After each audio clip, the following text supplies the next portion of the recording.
Oh, wow. What is this? There's a man to my left and there's a man to my right. That's a man-witch right there. Woo! Add some extra ketchup. Welcome back to another episode of The Wanger Show. Oh, Cody's not here. Cody's not here. But Brian's back. I'm here. He's here. And our good friend, Adam Hlavac, Hello. is back. Hello. Hello. I'm trying to find this tweet that you tweeted. Can I do that, or is that offensive? racist? Hello, Adam. I didn't mean it. I just pronouncing his name. But you roll the R. You did roll the R. Yes, I rolled the R. Yeah, Adam Hlavac. The one R in my name. Yes. Hey, at least you don't butcher it like Mark Ellis. Adam. There's got to be a soundbite. There has to be. What does Mr. Ellis Mark do? Ellis has known me for like 10 years now, and he's still... I'm finding Well, it. I mean, I haven't done it in a long time because it's not around anymore, but every Schmodown, Adam, how... I'm like, I'm going to find are it. you kidding me? I'm going to How? find it right now. How is this possible? I can find the first that one, you butchered this so bad. Okay, let's see. What's your race?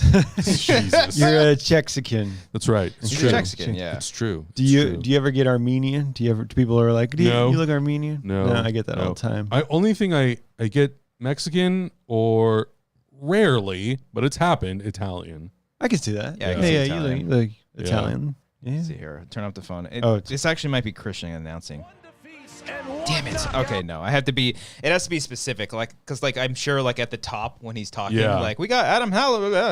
Yeah, he sounds like he has a stroke halfway through my name. And I'm like, are you okay? And they always cut to me, and my face is always... Well, you're here. You're back. Welcome, sir. Yeah, Woo, you're back. Last time I was here was for Halloween Ends. Yeah, and it ended all right. It ended all right. Have you guys rewatched it since? No. No? No, I don't think so. Wait.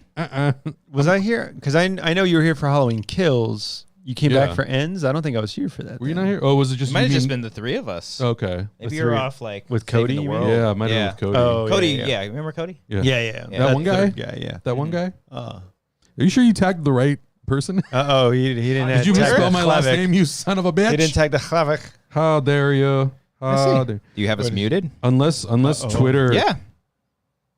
What the hell? Uh-oh. You're I hate... You're not even following us. No, you are. Wait. I don't know if you are. I can't tell. I absolutely fucking hate Twitter right now. Yeah, It is the worst right now. I haven't, especially this past week or so, I haven't really been on it. And I heard about the two-factor. Oh, the two-factor authentication? Yeah, they're trying to remove it. Crock of shit. Yeah. They're trying to get... I think he's trying to get rid of it. Why are they trying to get rid of it? I don't remember. No, they're not getting rid of it. Oh, no. You have to be a Twitter Blue subscriber That's in order what to is. have it now. So you have to subscribe. You have to pay that. Honestly, at this safety. point, I'm like, why don't you just say that paying for this app is mandatory? Yeah, just Because you keep rolling out and changing things, and then, I don't understand why. And then what? Daddy Zuck. Yeah, isn't Facebook? Oh, they're also doing the Meta is also doing some Yeah. big Metaverse. which You have to pay for that stuff? I don't use Facebook anymore. No, I don't. use it. I I still have it. I hope my parents are be like, oh, I have to pay for this now. They don't sound like my that. Instagram auto sends stuff to Facebook, and then I'll get notifications on my Facebook, and I'm like, I don't give a shit. Yeah, All 10 people. it's $11.99 for the website, and then it's $14.99 for iOS or some shit. For Jesus. Facebook, you're saying? Yeah. Oh, Yeah. so then people will just be like, no. Yeah, Okay. who's gonna pay for that? They're saying it's mandatory, or it includes features. For Facebook? Facebook. I haven't looked into it, but I think it's the same kind of, it's a better protection for yourself if I just guess delete it then. Yeah, I guess Yeah. it's kind of what Elon Musk wants to do is so you're not getting spam or all I'm these ashamed to stupid admit bots. this. I am not following the Wangers. Oh, well, the show, the account. The account. Yeah, I that's wasn't fine. following it. Nobody is. Yeah. But yeah, and the better protections is so that way people aren't impersonating you. But also, it's that's not really important unless you're a celebrity. Celebrity or public figure. So I don't know why. Well, no, you've never seen someone post these are my profile. Someone created a profile with my images. I have, and I know just someone from high school or somebody. Yeah, I know. That's not me. Report this profile. A buddy of mine's brother actually that happened to him. To a man. Yeah. Oh, I thought so. I always think it's women that are very rare. Well, I imagine the women, women get it 1,000 times. A lot of tech people have a lot of like multiple accounts made on their behalf, because all the time, like tech accounts I follow report this person report, and it's usually one person that has like 5 different ones that other people have made. Nobody makes ones of me. Please don't. I don't want to make a fake Adam Hlaváč account Please right don't. now. Adam Hlaváč 1. As soon as they Adam misspell the Hlaváč 2. name, I'm like, you know it's fake. Mark Ellis, did you make this? You son of a bitch! How dare you? Let's say you have to pay for YouTube. Are you guys going to pay? I do. You do? You pay for? Yeah, the YouTube the premium. The YouTube Red? premium. Yeah. Oh shit! Yeah, All right. yeah. Well, I'm sorry. Take that question back. Then you just shut me down. I mean, I honestly like. I don't mind the ads, but I'm not going to use a blocker because I'm not going to fuck over other creators. Yeah. Like I feel pretty passionate about that, but I'm also an adult who has like a job and Can afford Yeah, if it. you can afford it, then Yeah. and I imagine you're like watching stuff on YouTube all the time, all the anyways. time. So all yeah. the time. Yeah, I But don't I'm know saying why. from a creator's perspective, if you had to pay to kind of have your To own like account, use the service. yeah, basically. would you guys do that? I would. You would. Yeah. I guess it just Okay. depends. Yeah. Yeah. I I mean, mean- like I pay for Adobe Premiere all the time, and it's Yeah. like as long as if you're Holy using shit, Adobe it, is so It's expensive. Yeah. They What the F hell? us right in the A. Mhm. I like if I wasn't. We were talking about this earlier. If we didn't have other editors helping us do stuff, I would no longer use Adobe products. go to DaVinci. Oh, really? I would go to DaVinci full time. Let's say everybody's 'Cause I not have a- everybody, but a lot more people. Are Yeah. hopping Can over. you just straight out buy DaVinci? Well, Or- I bought I have a 6K Blackmagic, Whoa. so it came with it. If we're It came free. with like Oh, a full full lifetime. version. Oh shit! Whoa. So all the filters are unlocked. You can use everything. Wow. Dang. It's great. It's not like, well, this expires in a year Nope. type shit. Oh, And even fuck. the free one, yes, you don't have access to all of the features and filters, but like you can do everything. Like all the necessities are available to you. it doesn't watermark bullshit or No. anything. Unless Oh, you try shit. to use some of the filters that are not available. Oh, yeah. But otherwise, you can edit, transcode, do everything else that you need to do. It's great. I saw that. I think you posted this on your Instagram, Adam Hlaváč, Nailed it. That's a 10 out of 10 right there. where you said buy physical copies. Oh yeah, because I'm Arrested- always Media. pushing Arrested- physical media. Arrested Development Yeah, is not going to be on Netflix. yeah. Apparently, anymore. they announced that they're pulling the Oh, whole show, yeah. even I their don't- their new seasons. I But don't that- like that they're doing this. Yeah. But wasn't dumb. it produced by Netflix? The newer seasons were. Yeah. So why would they get rid of that? I have no goddamn But isn't clue. it- yeah, 'cause someone they're- explain this. They're to doing me. this to a lot of shows in general, right? Yeah. HBO, Like, Netflix HBO or- Max has been doing a ton everything. Of that. I think a bunch. all of these streaming HBO services has been are doing just it like, oh. too. Yeah. Well, I know HBO Max is doing it because they were doing a lot of tax write-offs, Oh well. and they're trying to license shows to other streaming platforms. Well, that I Oh. understand. Yeah, which I'm like, sure, but I'm like, So you I know a lot of people may not care, but you know, things like Justice League Unlimited, these are like seminal pieces of DC animation. I'm like, where are you sending it to? is on Yeah. Apple Where are TV you- Plus. Yeah, I'm like, why? What for? I think all these streaming services are also playing catch up because 100%. everything's so new and all the rights are fucked. All over the Like place. I was going through HBO Max the other day. I was like, why the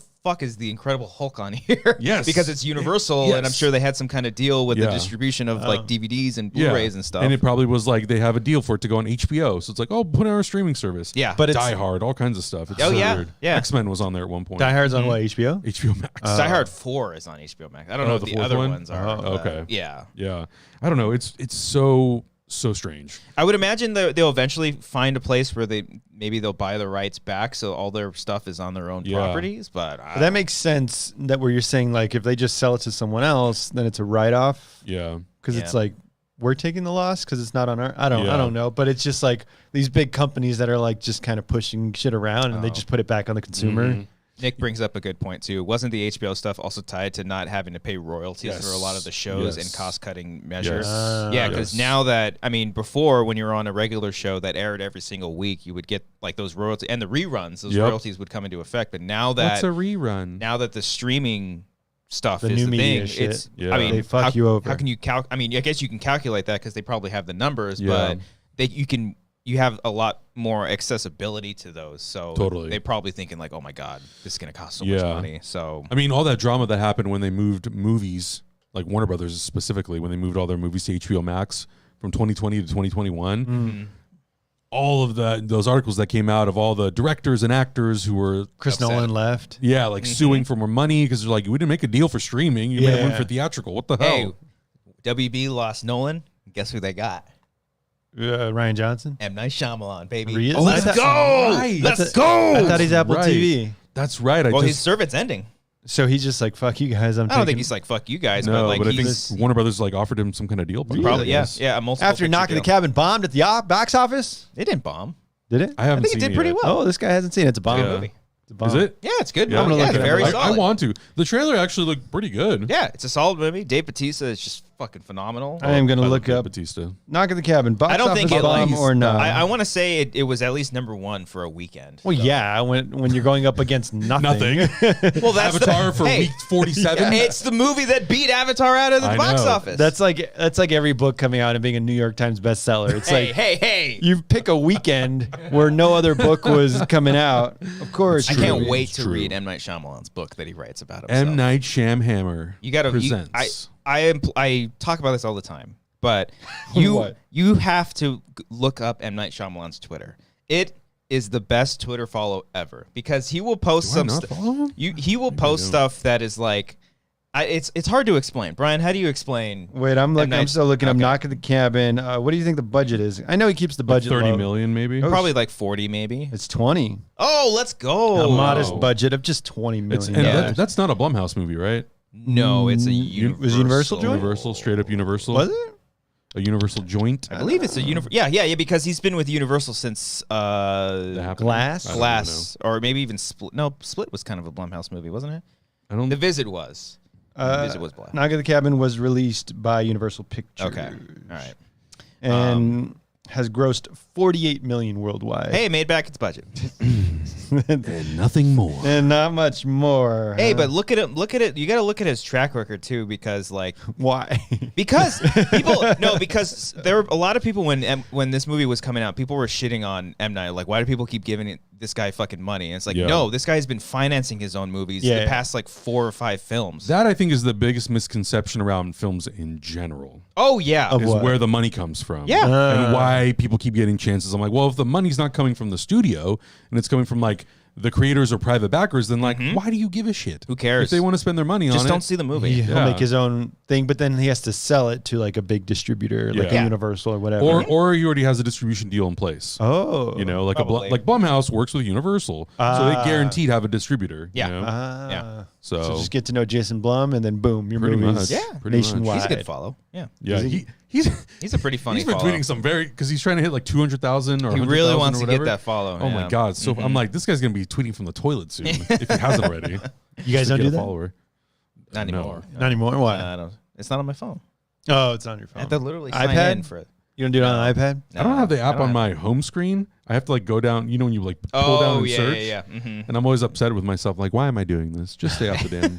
Just stay off the damn thing. Yeah. Doesn't Yeah, bring it's a me any lot happiness. better. Yeah, it's all fucked. Ever since Elon Daddy, ever since he took it over, it's like, oh, this is just a mess. Brutal. And then especially because like I think I have a new thing too now. It's like if a Marvel or a big IP is coming out, it's like I'm not gonna even bother because I already know what people are gonna think. Yeah. The second like the Rotten Tomato score Good came segue. out. Good segue. Yeah. Hey, thanks. I was like, I know Get there, exactly. get there. I know exactly where people are gonna go because people are dumb and predictable, and they're just gonna be fighting over something that's just not worth fighting Yeah. over, and it's all for just like, hey, it's just a movie. I mean, I'm sure you guys have now seen the trend that everyone is now on the Dark Knight is a mid movie.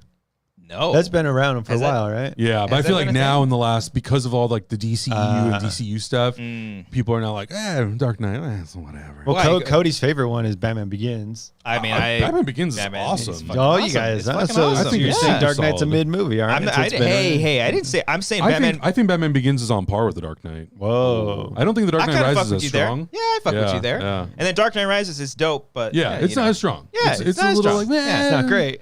No, it's good though. It's He was Batman for 18 months and he acts like he's been at it for like 45 years. I don't know how I feel about that. But what about the new Batman, the T-shirt you're wearing? I really dug that. I like movie. that Batman. Oh. I thought it was really A little good. too long. Tight. Let's tighten it up. I think Just tighten I it up. for sure think so. But for the first time in a while, which sounds nuts because they made so many damn Batman movies. Yeah. I And felt we're like getting this. more Batman. Yeah, too. I felt like this Batman movie was made for like what I wanted. Oh yeah. Like yeah. I wanted a It's- this is- Fincher-esque Riddler Yeah. type of like story like that. I definitely like the tone. Like Yes. this is the world. Like I don't want to live in this world, but I want to Yeah, live no, in thank this you. world. Mm, You know, It not at seems all. very much like faithful to the comics. Yeah, Very especially like that much. '80s like Frank Miller and like Year One type of stuff. Yeah. very faithful to that. Where like so I love the design of it. And he is Batman like 80% of the movie. Yeah, he's Batman like a lot. Like 90%. Batman 80%. Bruce Wayne, barely Bruce Wayne. Barely Bruce the Wayne. complete opposite. Like in Dark Knight Rises. In the Dark Knight Rises. In the Dark barely, Knight trilogy, I'd say maybe sans the Dark Knight because he's in the costume a lot. Like he's barely Batman in the movies. I feel like a lot of that comes down to in the Batman, he's not. He hasn't figured out that dual personality. Yeah, because he's new. He's Batman like full time, pretty much. Yeah, you know. That's an interesting take of like dope. Year one. Like, like every job you start year one, like I'm like, where's the fucking coffee machine? I don't know. Like, which is a good bathroom to take a shit in. Yeah. That's exactly that was Matt Reeves' pitch for the Batman. What bathroom do you take a shit in for the Batman? Which stall do you shit in? Where does he go to the bathroom? And then finally he sat in the toilet. He found the one. He was like, I'm vengeance, and then he fucking got it. He fucking nailed it. I love just a quiet bathroom. The ones at the office now are like because no one's there either. Nobody's there, but like the bathroom that's always like on the far end where nobody goes. That's where I'm gonna go. Big doors too. Like it's perfect shitting bathrooms everywhere. Really good stuff. I just high quality. go in my own bathroom. Oh yeah, I mean Well, you work from home. Oh well, there you go. Well, good for you then. Yeah, you know. Do you have a bidet? Yeah. No. Oh well, you're fucking up. Well then, that's not the best. I feel like that was the trend that I missed in 2020, 2021. Yeah, I think that was this guy. He's been promoting that. Bideting it up. I've been bideting that shit up. Bideting it up. Matt Reeves, get that bidet. It's going to help you with the sequel, sir. I also, dumbest details, because I'm just one of those people. I'm like, I like the fact that you shot on these lenses that are like not perfect. Yeah. Wait for the new Batman? Yeah, they shot on these like anamorphic lenses that they're in the middle, they're really sharp, and then by the time you get to the edges, they're like out of focus. Yeah, but it's not as bad as like Army of the Dead. No, not at all. That not depth at all. of field was like 0.9. I'm like, please, dude, why, God, why? Fix those dead pixels, man. I know, it's ridiculous, it's crazy. But so like the lens house was like, we can fix these, and he was like, no. No, yeah, it was cool. Let's leave it that way. He likes it being raw. Yeah, and then they processed parts of the movie through 35mm film, and then like rescanned it so they could have the grain on there. Oh, really dumb shit. Does it bother you, Adam Hlaváč, when they degrade stuff? Not when they degrade stuff, but like, or what if they have water on the lens? What are your thoughts? Do you like that? I don't care about that. I fucking hate it. Really? I hate when water gets splashed on the lens. I think for me it depends on Get like how much. If it's like two, I'm like, all right, we don't need this much. Or like blood splatter on the lens. Yeah. Children of Men. Oh yeah, It's a fantastic movie too. Yeah, it's like so the good. worst example to do it because you like you hate shit hitting the screen and you hate the digital zooms too. I don't like the digital zooms. Digital zooms, I'm not crazy. Warmed up to them a little bit, but they're not like my favorite. Is that's a Zack Snyder thing? Zack Snyder did where that. He's just like, well, there's Superman. Zoom into. Well, in 300, he actually did it with two different cameras with two different lens lengths. Wasn't it? Yeah. That was wide, cool. a mid, and then like a really tight close up. But see, that was more. I mean, I guess the digital zooms are stylistic, but the 300 shot. But I feel like there was like a technical sort of like technicalness to it. Care for it. Yeah. Because I think it like stitch it together, and I don't know. Now it's like, all right, just go scale and go 200%, and we're done. Yeah. This wasn't like Attack of the Clones, like one of the first movies to do that, like a digital zoom. Probably because I remember specifically watching that, like at the battle at the end with the clones that are attacking. I guess they're not technically. Are they attacking or they're defending? They're defending. Yeah, whatever. Defend the clones. Yeah. And yeah, there's a part where it just like zooms in on where Yoda's on one of those ships. Oh, that's right, on one of the gunships. Yeah, so that's like making it in that's 2000. That's so true. I never even thought about that. That is so weird for Star Wars because they've never done that. They've never done that before, and I don't know because again, George Lucas is a technical marvel. He wants to constantly like evolve things and stuff. So he's just retired and he just I just enjoys his billions. I just make my movies for my friends. Yeah. Have you seen? I think I brought this up before. The behind the scene, the making of the Phantom Menace. Oh, it's my favorite. When he's like working with the editor. Yeah. And he splits the screen. Yeah. Oh my God. And he's like, I think that works well. And the editor's like, yeah. Whatever. It's Ben Bird. Ben Bird, the guy who does the sound. Oh, he was one of the editors on the movie. Oh shit! Yeah. But you can see like the madness in his face. He's like, yeah, whatever George wants, whatever you want. We're making it work. Yeah. But it's so funny that they leave that in. Whereas like now they'll just like paint like, oh, everything was perfect. Yeah. The whole making, we knew everything all along. I really do miss those like making of Not many movies nowadays are Hearts like of Darkness in depth on how they make stuff. Like Lord of the Rings did it, the Star Wars prequels did it, and then they retroactively went back and they did a lot of stuff with the original trilogy. Yeah, but I'm like, man, I would love more of that stuff. I will say I do like as mid as Marvel is now. I really do like their assembled episodes on Disney Plus. Yeah, they do a lot of like mini documentaries on all the movies and like for everything that they do now. They literally just have a documentary crew filming everything. Yeah. They did one for Black Panther, and I was like, this was more emotional than I needed. Yeah. But it's great. Yeah, I always wish, because those ones are tight. They're like an hour, maybe like 50 minutes. They're kind of it's like a special. Yeah. But I love like the grit. I love the stuff that goes wrong. Like the Last Jedi documentary is my favorite because you're in the fucking opening. I remember that. Oh, reaction. Shit. It's President Obama and then us. Yeah. He's like, okay, I'm gonna go see Star Wars, and then it's Adam like, are you guys excited for this? Another Star Wars movie. Yeah. Yay. It's weirdly, it goes from Obama and it goes to him. He's like, you know who I voted for? Mitt Romney. Oh, like, wow. That was back then. It's back then. That did not happen. But that documentary is my favorite because they literally, I love how they focus on Mark Hamill. He's like, I fucking hate, I don't like what he thinks about this character. He really admits that? Oh, he admits it. Totally, there's like totally like this. He's back like, we have fundamental disagreements about the character. And I'm like, great. And there are shots of Ryan Johnson that just like, he's like kind of like crumbling. He's like, I don't know if this is right. I don't know if this is working. And it wasn't. It was. But like, I love seeing, Let's get into it. I would much rather the like unpolished stuff, because like the Force Awakens documentary is fun. Yeah. It's entertaining, but it's also like, we're back. Star Wars is back. It's like, great. You fuckers. It's like an anniversary special. You guys were stressed. Yeah. Like, you didn't know what you guys were having. You were writing new script pages like on set. Yeah. I will say, JJ. though, the commentary for Force Awakens is good because I haven't listened to it in a JJ long time. points out a bunch of stuff. Like, there's like one shot of Rey. He's like, we shot that at the parking lot structure. Like, it's a pickup shot. I was like, see? Right. I like that stuff. Give me more of that. None of this polished, like, it's Star Wars. We love being here. I want to be like, I'm stressed as fuck.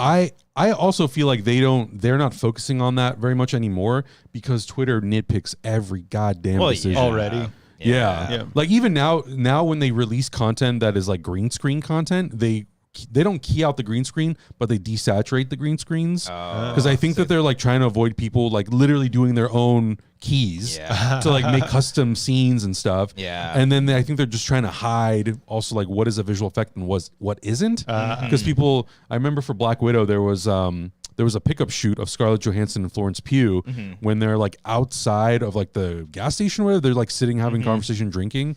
And it's all done on blue screen. And everyone on Twitter was like, Marvel movies, all they do is everything on blue screen, green screen. I'm like, you have no context as to why this was done on a blue screen. It could be a pickup, it could be a reshoot. And if it's a reshoot, you need to be able to match the lighting as closely as possible. So it's better to just do it in a closed set where you have full control of everything. And I remember when I think like the first buddy. That's a big me. I remember when the Avatar 2 trailer first came out and there was that shot of the hands and there was a bunch of people like going crazy like, why would this be all digital? Shoot it real. And then I think the Quarter guys just recently had one of the guys on who's like, oh no, it's the hands are real. But everything else around. It's everything from the hand to the forearm. Yeah. And what was cool is that they pointed out that in the shot in the trailer is different than from the shot in the movie. It was an alternate take or something like that, which is like, oh, that's cool. It's fun. I love shit like that. Me too. I love that stuff. Avatar, god damn, those visual effects are incredible. It's pretty goddamn good. How do you feel about the frame rate?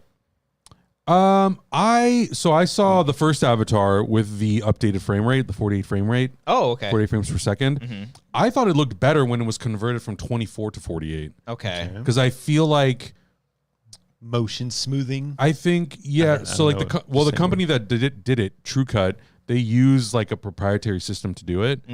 But I feel like it looks better when you shoot at 24 and you convert it, because when you shoot at 48, it still has a little bit of like that high shutter look to it. Even though they went in and like smoothed it out to make it look more like 24. I don't know. I thought it looked better when it was 24 to 48 conversion instead of 48 with motion, not motion smoothing. What do they call it? Motion grading. Motion grading. Yeah. That's fucking wild. Yeah. But in the new one, it changes frame rates Nope. throughout? No? It's all this is the thing that is cut like down or something. This is the thing that has like been very because I went to True Cut Motion and I saw the demo, and they explained the whole process to me. But the problem is that it's not really a problem because it's fucking James Cameron. But the way that James Cameron words it, it makes it sound like it's switching from 24 to 48. That was my thought. That's what every like review that I saw was like, I hated when it went to 60 frames to 40 to 20. And that's what I thought. And then I went to go see the demo at True Cut, and they were like, it's not changing frame rates. It's all at 48 frames. Okay. It's in a 48 frame container. And then we just motion grade every shot differently. Yeah. So when they apply the motion grade, they can do it on a shot for shot basis. So some shots they can make it look like the shutter rate is higher, and some of them they can make it look like it's much lower. So like when they're projecting that, they're projecting the whole thing in 48. Yes. So it's within the program itself that it's just fluctuating. It just looks. It doesn't even fluctuate. It's 48 frames. Like they're not. As far as I was told by the company, they're not removing frames to just keep some stuff 24 and some stuff 48. It's all 48, but the way that they use like they apply like the motion. Wow. I'll call it motion smoothing for lack of a better term, but the motion smoothing, they're able to prevent it from looking like high frame rate in some stuff. It's so weird. And they mostly apply it to dialogue scenes, because dialogue you don't need high frame rate, because the camera's barely moving and they're just talking. But it's with the action stuff that they really need to like fine tune it to make it look so. Dang, so all the articles I read was bullshit. Yeah, because like there were articles that were like, it switches from 24 to 48. They said they called it variable frame rate. Frame rate, yeah. Like, so there was only like 4 people in that demo. It was me, one of the writers, President Obama, and what's he doing here? Michael Myers. It was me. Oh no, he's not president anymore. So he's not doing anything. Yeah. It was me and really like frame rates. What's his name? Whitney Seibold, I think, from Slash Film. Oh, okay. Was one of the other people in there. And then the third person was like a tech YouTuber who does a lot of like videos on television sets and all that stuff. Because they're trying to bring that technology to TV sets. To make it so the big reason why they even created this technology is because all of our displays are getting brighter. The contrast between the light and dark, it makes it look like there's a judder happening. You know, sometimes you watch stuff and it like looks kind of choppy. It's because the contrast is so high on brand new television sets. So their hope is that eventually they'll be able to put their technology into future TVs. So the TV will basically use metadata the same way it uses HDR metadata to motion grade every scene. So you prevent a lot of that shit from happening. Wow. Is that a thing? Because like when cameras pan like left to right, my eyes go just like black out. Yeah. Like I can't focus on it. Yeah. So they were showing us a demo. It was 1917, and it's the part where the soldiers run into the building as like the plane comes crashing in. Yeah. The inside of that building is dark. Then you have the big bright sky with the dark plane. That's a weird contrast. So you just see the screen like it looks really wonky. But then they motion graded like clip, and it looked great. Like it was so much easier to look at. That was another 48 movie, right? No. I thought it wasn't? No. Well, there was another one besides. Well, they did The Hobbit, Gemini Man. Gemini Man. That's what I'm thinking of. Gemini Man was at, well, it was not 60. 120. Wow. And only one theater in LA played it. And it was Century City. And I went to go see it. And? It was like being bombarded with data. I don't see it as. I guess I don't understand why the 48 frames. I just don't understand it.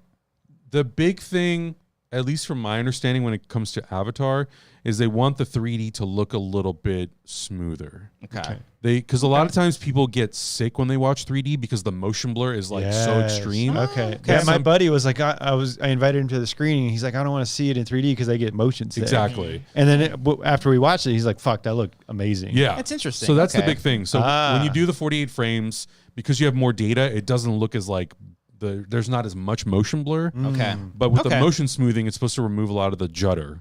Okay. A lot of that stuff that makes it look like really wonky when it goes like through different contrasts of color. Yeah. So you're saying, oh, sorry. You're saying if I watch like an old TV show on an old TV and it pans left to right, it wouldn't. It's a lot less. It's like jarring, or like it's a lot less because the nits of brightness on that TV are a lot lower, so the contrast is a lot less. So it'll be like smoother. Not necessarily smoother. Or just like I can like focus on it. Yeah, you won't be able to see that judder happening. But if you were to watch, let's say like an old show from the 40s that's been remastered in 4K, and you play it on a 4K display that has like, I don't know, like 1,000 nits of brightness, you'll see that happen. Wow. And people sometimes have called out like, why the hell does this old ass? People are like, oh, well, something wrong with his restoration. I'm like, oh, it's not technically the restoration. It's the brightness of the display. But, I might have to pick your brain about what, because I want to get a new TV. Yeah. I actually have a crack in my TV, so like I need one. Hell no. So I was at Costco today, and I was like, shit. So I'm gonna have to pick your brand on what TV. What's your brand? What brand? Well, pick your brain right now. What should I get, man?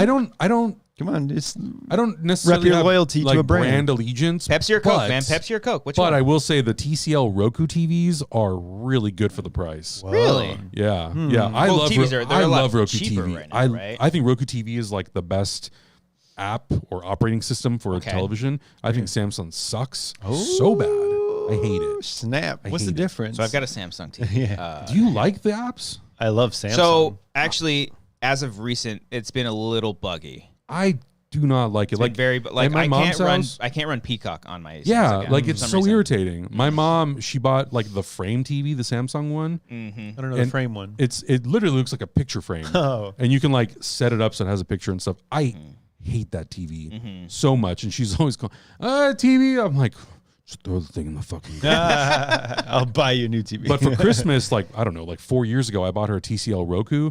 That thing works amazingly well. Okay. The apps are super smooth. It has like every app in existence. The Samsung TV that I have now, it's very complicated to just switch from like Inputs. the Fire Stick to the Xbox, because I have to go to like game media to Xbox One and then select that. Mine's not that Mine's just literally all the apps. Well, yours is old.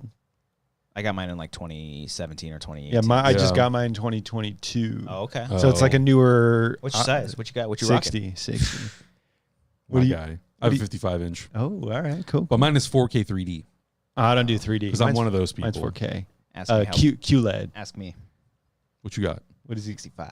65. Yeah, it's a big one, but it's cracked though. Yeah. So it's lasted me a long time. We go way back. Yeah, like I literally had because I got that at my first apartment. Actually, it was 2017, the first time I moved out, and the Pasadena one. The Pasadena one, and I literally had to Uber X your television. Yeah. Someone recommended the guy at Best Buy was like, actually, people like Uber the TVs all the time. So I was like, my girlfriend took the car, I rode the Uber, and then just took it to the place. Wow. So my the one that I have, it's from 2016, I think, and it's one of the last. You have a TCL? Models. Or what do you have? An LG. Oh, LG. Like which good. LG, at least the 2016 one that I have, the apps also not great. It's like a bottom menu, and you have to like constantly scroll through the whole thing. Oh yeah. That one. Yeah. My now fiance had an LG, and it was very buggy. Congrats, dude! Oh, thank you. Yeah, but back then she was my girlfriend who had the LG. You're like, this can't work. If now you LG, want to marry me, we're gonna get rid of that. We're all Samsung now. There's an L in it for a reason. Yes.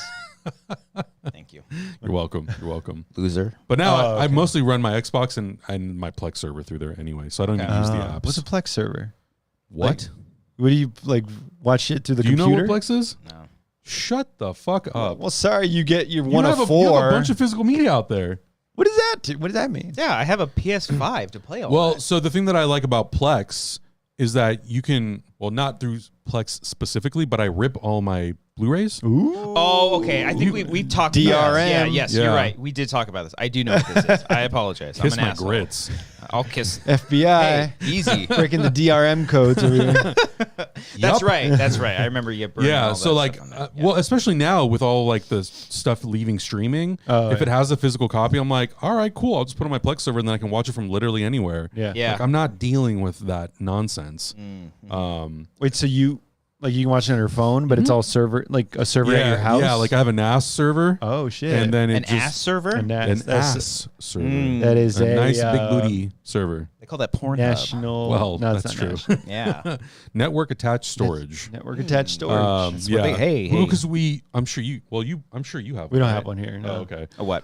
If we wanted to like work on the same thing from different areas, we would have that. I have it because we shoot so much crap, and we've already gone through 20 terabytes of footage. Yeah. 20 Ts? 20 Ts. It makes sense for all you guys. Yeah, Justin's in the chat, by the way. Oh, he is? Yeah. Oh, what's up, baby? He said motion blur doesn't translate well in 3D. Oh, shit. It's tough. It's tough. Oh. Well, because, so we worked in 3D conversion for years, and so there was no back then we never worked on anything that was 48 frames per second.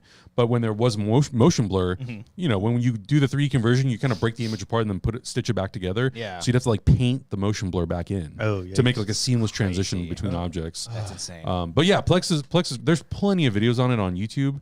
If you've ever been interested in like putting your physical media somewhere digitally that's not in a cloud that could disappear tomorrow. You like my collection out there? Yeah. So let's say, nice. Thanks. Can I access your NAS? Yes. Oh, I can give you access to my Plex server. Yeah. Let me get that NAS. DRM. Yeah. Let me smack that Sharing ass. that shit. Don't be an asshole. Smack my NAS, please. Smack my NAS. Smack my picture. My God. All right. Wait, but then you rip it. So it's just a hard drive then, because it's a network storage thing. Yeah, it's just a hard drive with MKV files on it. Oh, fuck, you got MKVs. Yeah. Damn, you don't even fuck with MP4s. I almost bought a hard I drive. do. Well, I do when we do like reactions to like movies, because Premiere can't read MKV files. Really? Yeah, so if you use Handbrake to convert it to an MPEG-4. When you Handbrake's guys, a lifesaver. Is everyone bored by this fucking conversation? I know. Every time you come on, I love everyone's like MKV, MP4. I love talking. I love talking tech stuff. Okay. Yeah, it's either. I mean, I think they're gonna be fine. Like we had an episode where me and Ken just talked politics for 2 hours. So I think you're fine. I think you're fine. I'm sure like that. A lot of the people at home use Handbrake and VLC for like everything, because those things are like lifesavers. Yeah, and like so with Plex, you have to use specific optical drives to pull 4K files, and then you can run them through Handbrake, and if you wanted to, you can convert them from 4K to 1080. Yeah. And it can now, the newer versions of Handbrake can even change the color space. So you can go from 2020 to 709, Rec 709. Oh, okay. Oh, so isn't that backwards? Well, BT 2020 is like the HDR one, and then you can convert to Rec 709, and it like color tones everything properly. Oh, so, when you guys like do your reactions and stuff, do you use the Plex or just any streaming service? If it's on streaming service, we'll use the streaming service. Okay. If it's like we just did Creed 1 and 2, and for whatever reason, despite Creed 3 coming out in theaters in a couple weeks, you can't stream those movies anywhere. You have to buy them or rent them.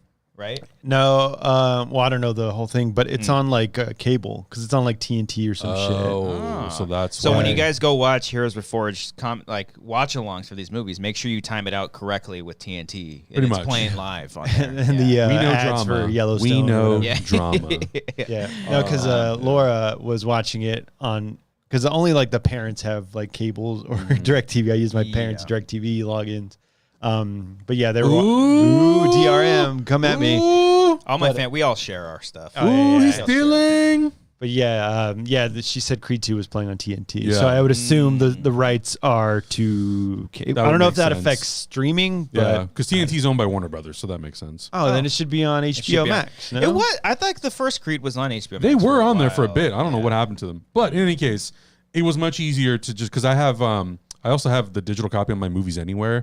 So I was just like, here, you use this, and then I'll just use my Blu-ray. Yeah, there you go. I'm not going to mess around. No, also like the first 5 Rockies are on Netflix right now. Oh, are they? Yeah. Oh, okay. Because I rewatched Rocky 4. Yeah. So weird. Yeah, I think Rocky 5's there too, but Rocky Balboa is not. I have no idea where it is. Yeah, was that a different studio maybe? Probably. No, it's still it's all MGM. It's all MGM. And I think the only thing that might be different is I don't know if the first 4 or 5 Rocky movies were distributed by Warner Brothers or internationally or whatever it was. Because I think Rocky Balboa and then the Creed movies are Warner Brothers distributed. It's all fun. It's so dumb. It's crazy. It's so stupid. So that's why when sometimes people are like, well, why isn't this movie on the streaming service? I'm like, well, who distributed it?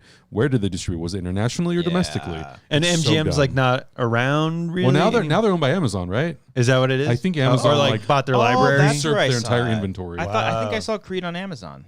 Yeah, you can rent it. Oh, yeah, but it's not free to stream. I rewatched the first one. Fucking great movie. Oh, Creed 1? Yeah. Creed 1 is incredible. Oh, yeah. Fucking perfect. Augustine and I went to go see in the theater when it came out, and it was amazing. What the fuck happened because we started so funny. Both of us started crying. Oh, okay. And like that's never happened before. What part? When Rocky, spoilers, whatever. It's an 8-year-old movie. Yeah. When Rocky finds out that he has cancer. Oh, I'm sure. And then he starts talking to Adonis about it, and he starts getting emotional, and he starts like choking up. Oh, that's his Oscar-winning moment. Oh my God! And then we looked at each other, and we're like, okay, cool. Okay, cool. Oscar nominated. Oscar-nominated. Mark Rylance clearly had the better performance. But he did win the Golden Globe. Yeah, for Best Supporting Actor. Golden Globe. But anybody can get that. That was his moment where he's like, if I can put everything in a bowl, and if you could dream, and I could dream. No, if you could, that's like if I can trade, I wouldn't trade that for anything. Yeah, that movie's amazing. Oh, yeah. And even though Creed 2 is not, it doesn't have Ryan Coogler in the director's chair. It is still a very good movie. I haven't seen it. I need to watch it. It's really good. Like it's solid. It's not as good as Creed 1. Yeah. It's just not. But also, like, you're following up Ryan Coogler. That is a hard job to do. Also, the Rocky franchise isn't perfect. Exactly. Either, like, of the Rocky movies, the 8th Rocky movie, it is damn good. I think I prefer Creed over any Rocky movie. I'm not a huge Rocky fan. Yeah. Like, I just don't really care about I still think and a lot of it, I'm sure, is nostalgia. But I think I have, like, Rocky and Creed 1 neck and neck. Oh, wow. Like, they're my two favorites. Not Rocky 4? Rocky 4 is good. It's fucking awesome. I really watched that too. Or Rocky 4 recut. I haven't watched that. Is it good? I heard it's much better. Okay, I haven't seen it yet. I wonder if that's going to be included in the new 4K Blu-ray set that they're doing.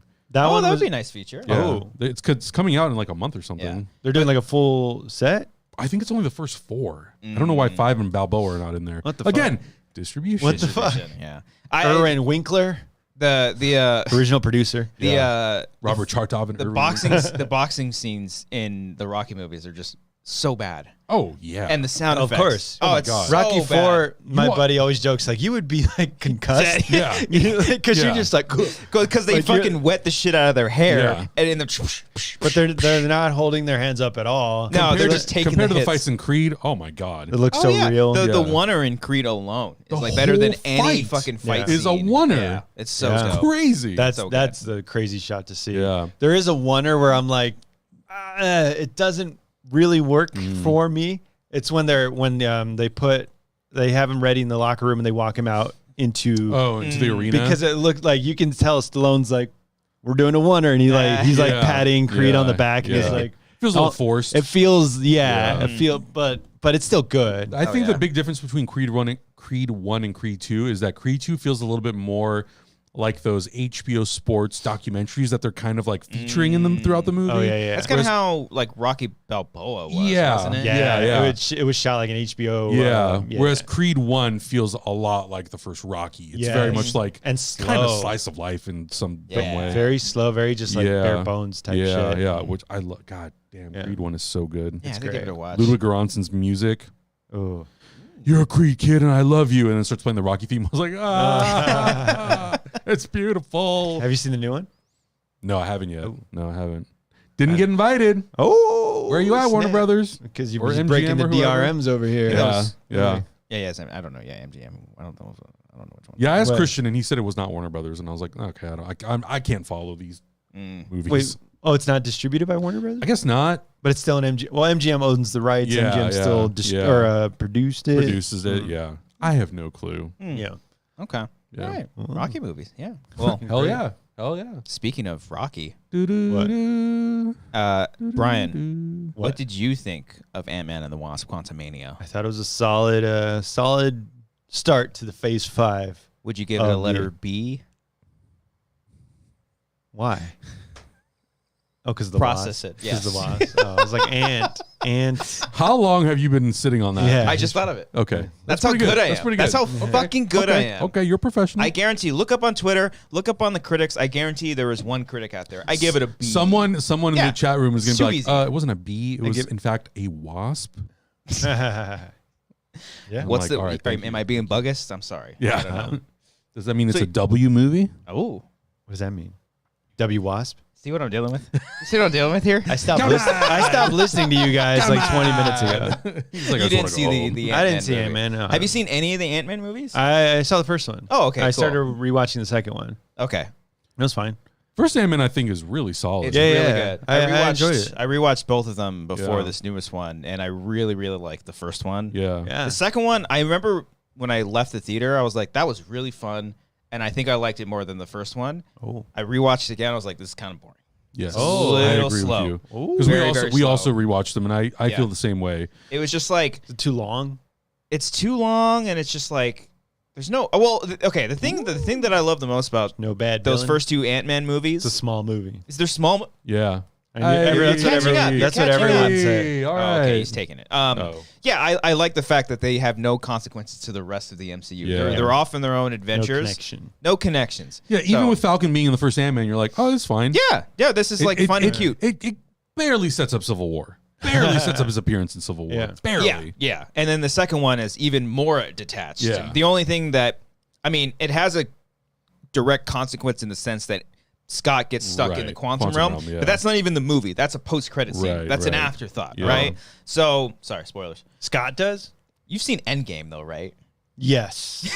I like how long I he took. think so. That's the big one. Everybody dies. Yes. Not everybody dies. Only like a couple. That was the snap. Oh, no, the snap was the post-snap 5 years later. I saw that one. Okay, yeah. Infinity Wars was a snap. Everyone gets dusted in that one. Everybody died. Yeah. This is my favorite podcast. I love this podcast so much. Well, yeah, because that's the contrast. Movies. I know, but I love that though. He hasn't seen. What's the last up-to-date Marvel movie you think you've seen? Let's go back. So we had. I haven't seen Black Panther. The first one? No. I mean, no. I'm saying go back. Threw this beer at you. It's February. No, come on. Let's go back from the most recent ones. Okay. So sorry. Wakanda Forever. Wakanda Forever, I haven't seen. Okay. And what? This is harder. This is a lot harder. Clock Sticks. Wakanda Forever.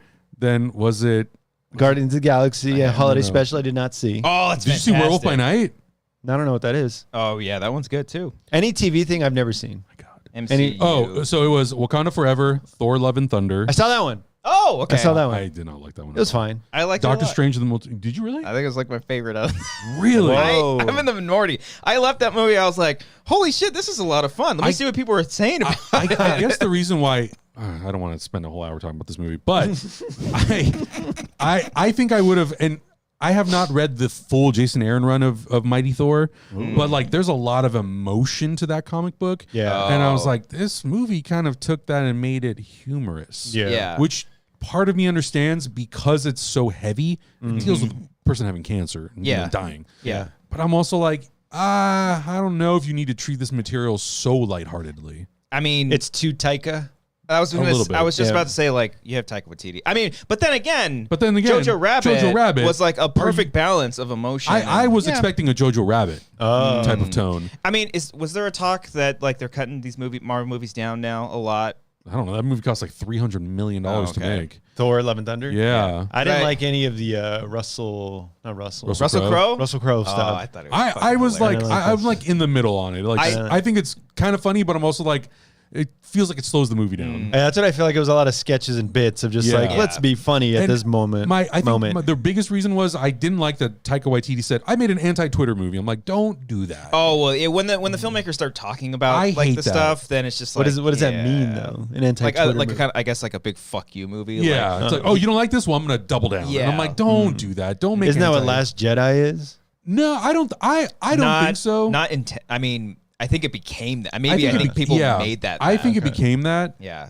Because that 2017, Thor Ragnarok had people were kind of embracing a lot of the stuff that Marvel was doing that was different. Yeah. Because everyone up to that point was saying everything feels the same. Yeah. But so Last Jedi, I really think that Rian Johnson was trying to do something different and unique to maybe try to steer Star Wars in a new direction. Yeah. But I definitely don't think that he was like. He didn't have Twitter doesn't like this, or they do like this. I'm gonna do the opposite. Yeah, I felt that. Yeah, okay. That's my opinion. Well, you're an incel. I am. You son of a bitch. But I also feel like that new Knives Out movie was kind of anti-Twitter. Maybe that one was a little bit more intentional. That was more capitalist. I totally agree with you about that. Ooh. That was the thing that I actually did not like about that movie. It was too much. Yeah, it was just like, oh, Edward Norton's Elon Musk. Yeah, and Steve Jobs rolled into one. He's gone on to say that it's not one specific billionaire, right? But it also doesn't help that at the time the movie came out, all the Elon stuff came out. So I just felt like I was being, and I'm sure other people felt this way too.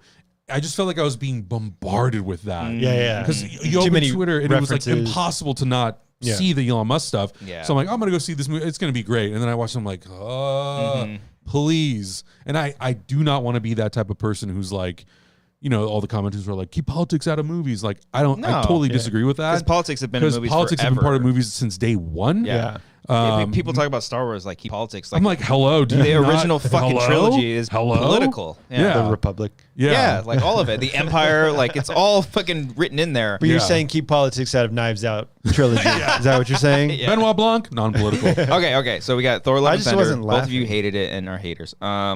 I also just love that. But I love Batman and Robin, so I don't know what this is about me. Oh, okay. Yeah, I mean, I loved it too. I But that was like a product of its time.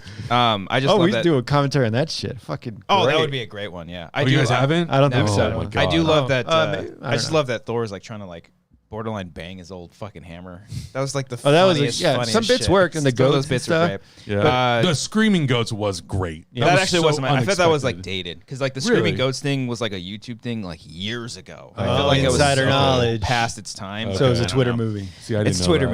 movie. Do you see Doctor Strange and the Multiverse of Madness? No. Okay. What did you think about it? That was okay. Really? Okay. People kept being like, "Oh, finally a first Marvel horror movie." I was like, "This is not a horror." It's film. Marvel. It's horror light. There's for one sure. scene that's like, Yeah. "Cool, this is In the scary." tunnel? Yeah, Yeah, like that's yeah. cool. I wish it was more Sam Raimi.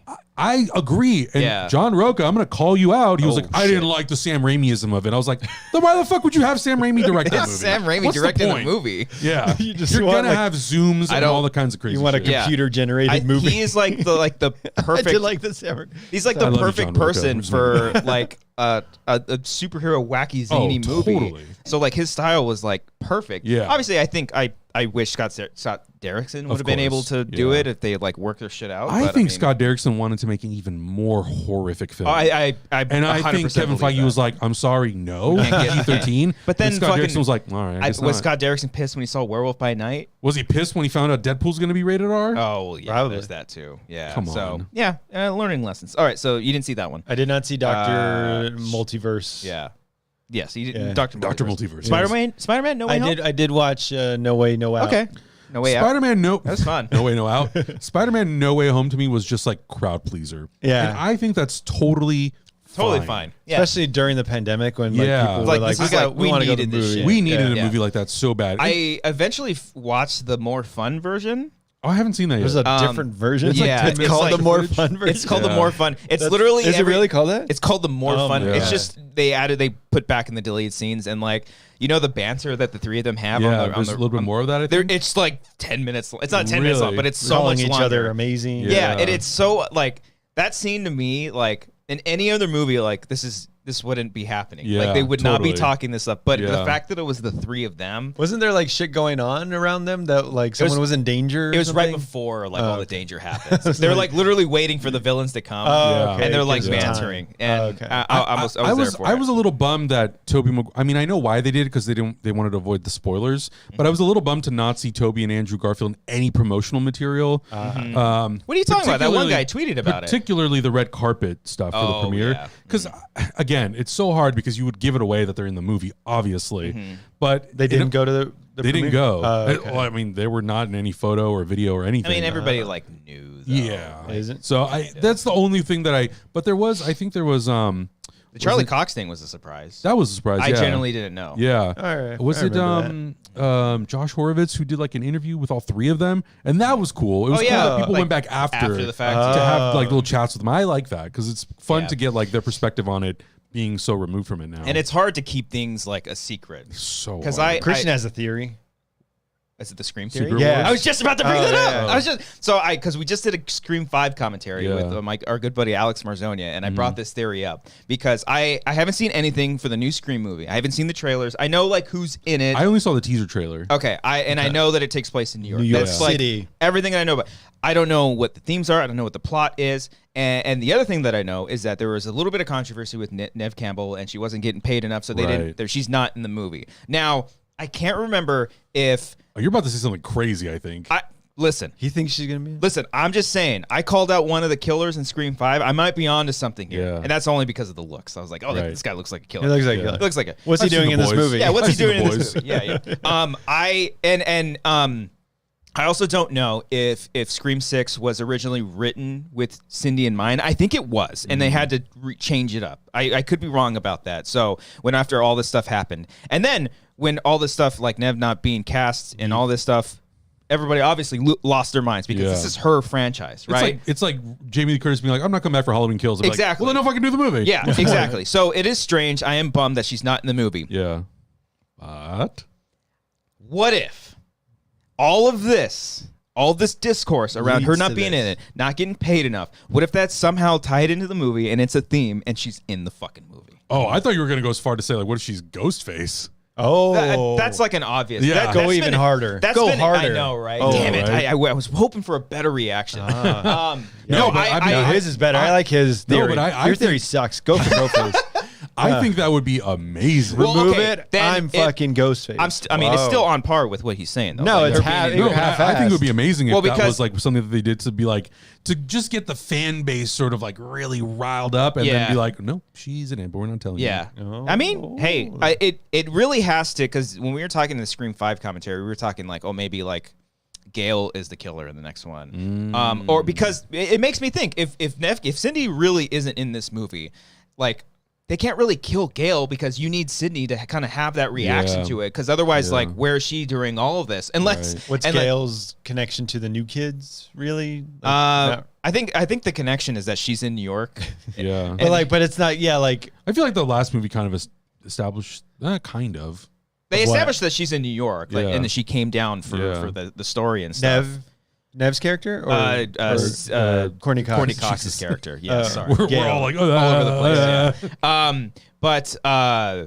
But I don't know. I guess it varies on whether the motivation has to be very real. Because like I always thought, and again, we'll talk about this in the commentary. Like a cool idea for like a Scream killer reveal is if like they're revealed early on in the movie.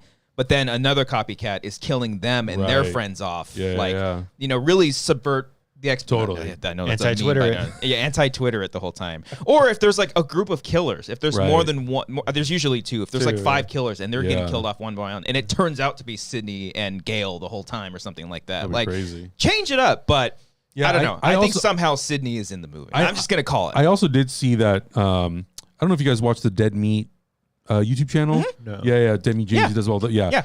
They're in the They're in the 5th movie. Yeah. Yeah, that's right. That's right. They actually tweeted out that someone in their comments, I guess, spoiled who the killer is. I guess it leaked online. Someone was pointing out in our chat right now, and somebody posted it in Twitter too. In our Discord, saying that someone is like leaking. That's so fucked up. Yeah.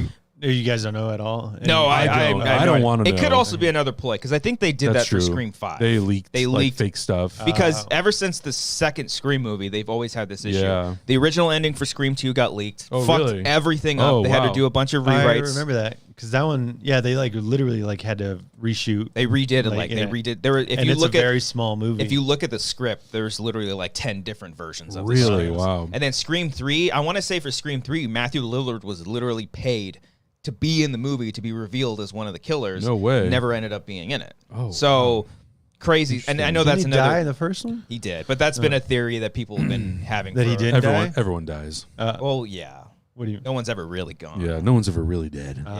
Especially not in a horror franchise. That's like Hayden Panettiere. Everyone thought she was dead. And was she like? You rewatched? Oh no, you rewatched the 5th one. The 5th one. You didn't rewatch the 4th one. I need to like totally like just like slashed. Yeah, up but in the like. one. All 3 of Sydney, Dewey, and Listen, Dewey was totally. They've been stabbed to death like crazy. Listen, Michael Myers had his head chopped off. In and they made Resurrection. a sequel 3 years later. Anything is Or possible. an H2O. H2O and No, the they Resurrection. retconned it. They said they Yeah, switched. and right? then in Resurrection, they were like, it was actually a paramedic who had his throat He broken. choked us so hard Yeah. he couldn't speak. Yeah, I'm like, okay. and he was reaching out, like not saying anything. Like, help me! I'm not I'm like, Michael. all right. Like, he couldn't All take his right. fucking mask off. Oh yeah, real smart, real Yeah. smart. but So- H2O, fucking great Halloween. Yeah, movie. it's good stuff. Kevin Williamson worked on it. Mhm. Yeah. So yeah, that's my theory. Am I wrong? Probably, but I mean, unless there's a post-credit scene at the end and Sydney shows up. I don't think it's outside of the realm of possibility at all. Yeah. That they worked something out behind the scenes. They're like, you know what? Let's not tell the fans. Let's surprise them. I just hope like if she's in the movie, she's like in the movie. Yeah. Because like, she shows up in the 5th one. Yeah, she's and barely in the She's 5th barely one, in yeah. it, which Yeah. I'm fine that they're finally like handing off the series to new characters, because I think all the new characters are very interesting. So And Jenna Ortega has like the year of her life. So. Yeah, and she can hold this fucking crazy. I don't know, because I guess technically, what's her name? Vanessa Balera. Yeah, she's technically the new lead. But the older sister. Yeah. But hey, it's crazy though, because I was late to watching Scream 5. I didn't go see it in the theater, but I saw X, and I double featured X and Scream. Sorry. Yeah.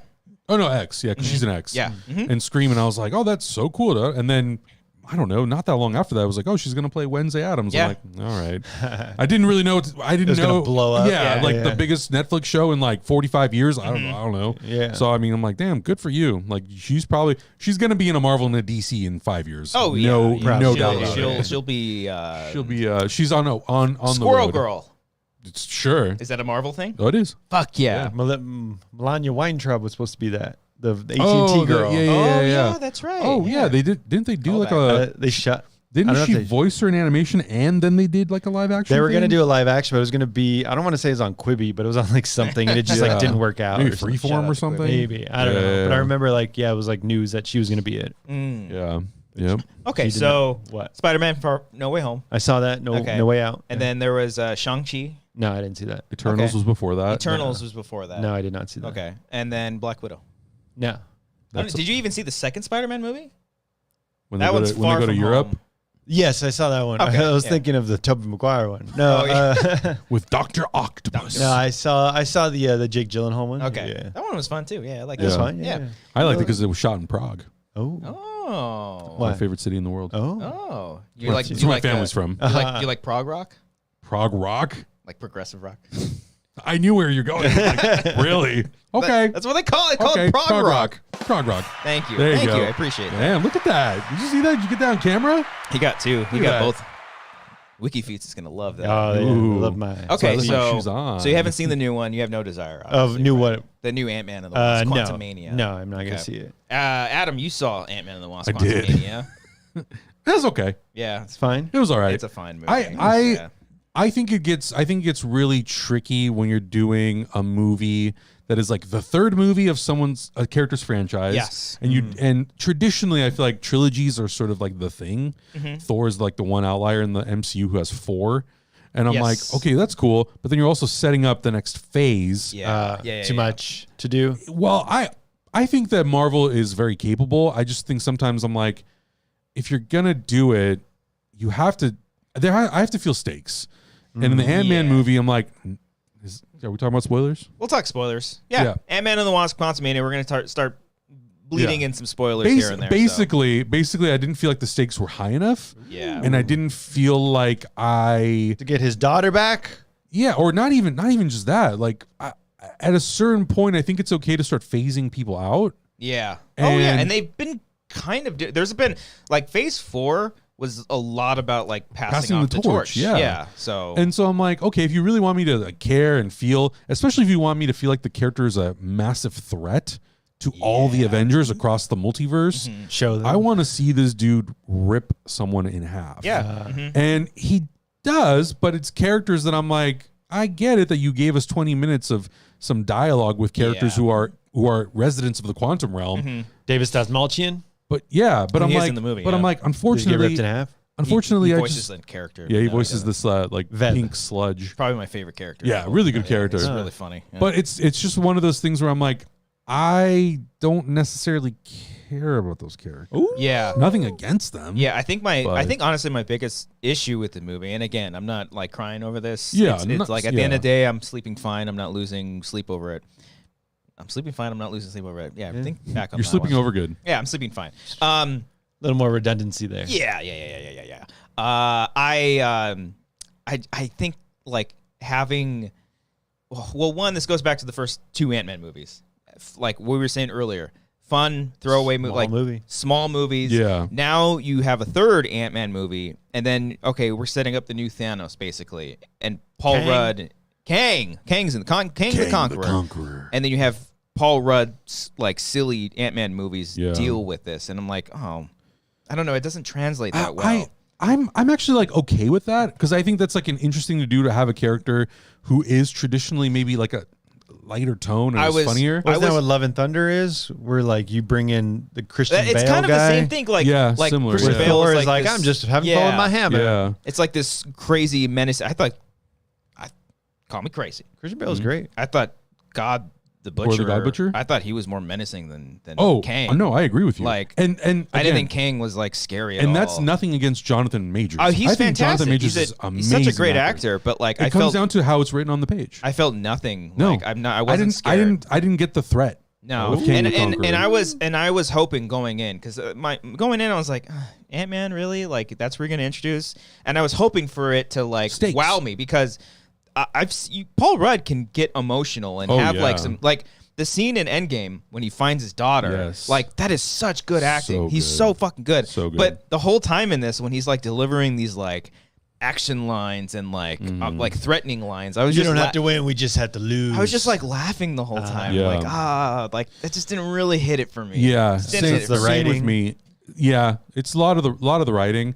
Jeff Loveness, and I won't blame the writing. Who knows how much? Who knows how much the writing changes? Yeah, and Kevin Feige. Unless you can read the script, I think then I don't blame the writing. Yeah, and I mean, just from my experience of even working on Marvel films, like they change stuff all the time up to the end. Yeah. Like premiere date. Yes, seriously. Like, I mean, the first Avengers movie, they literally shot a new scene. I mean, that's not like the shawarma scene. The shawarma scene. Yeah, shot the night of the premiere. Well, Avengers is an interesting one because I saw it before it had all the finished visual effects, music, and sound, and I was like, I watched it and I was like, this looks fucking terrible. Oh yeah, you thought it was gonna bomb? I thought so. Oh, wow. I literally thought like, this movie looks like fucking trash. moron. What a moron! How dare you? How stupid can you be? How dare you? And it didn't have the color, the color timing done either. There's no diversity in that movie. That's true. But I was just like, man, this high key lighting, it looks like a Lifetime original movie. Watching it back now, you're like, this looks like a TV show. Yeah, I don't like how it looks. Yeah. Really, it's a little. So when you don't have like all of the sound effects, the visual effects, you don't have the color pass and all that stuff. I was like, this looks like no home video. Yeah, but then obviously I saw the movie and I was like, I was Samsonite. I was way off. But then that really got you, huh? Yeah, I like that. That's a good line. But 25-year-old movie. Quantumania, it's just like all visual effects, the whole fucking thing, which I'm fine with. And I didn't think anything looked terrible by any means. I always think it's harder when you do a movie like that and you've just seen Avatar a month before. Oh, 2 months before. That's also true. Because I'm watching the movie and I'm going like, this is no Avatar. Remind yourself, this is no Avatar. This is a Marvel movie. Visual effects they don't make movies like that. Yeah, and it's like because this one took what 5 years to produce instead of like 10 years or whatever. Yeah. But also like you're in a new realm and there's all these fun and wacky things. Yeah. And there was like barely any of that. Like I wanted so much. Like there were so many like cool. Listen, basically, you know what the movie was missing? Michael Pena. Oh yeah. No Luis. All those Scientology ads going off. You would think he's a Scientologist. I didn't know that. Yeah. So he was great. I watched a clip of him in the second movie where he's like recapping everything. Okay, he's fucking great. The fact that they haven't made a Marvel special called Luis Recaps the Marvel Cinematic Universe. What the fuck? When I was there at Comic-Con when they showed that clip, I was like, why is that not online? I'll do one better. I interviewed Michael Pena and he recapped for you. Just David Jasmalchian and T.I. For the first Ant-Man movie. Treasure and Island. the thing I pitched to Michael Pena, I was like, because this is when the one shots were really, really. I didn't hear what you said. I just said. You said T.I. I said Treasure Island. I love that he said that. You just kept going. I was like, he didn't notice. It's pretty good.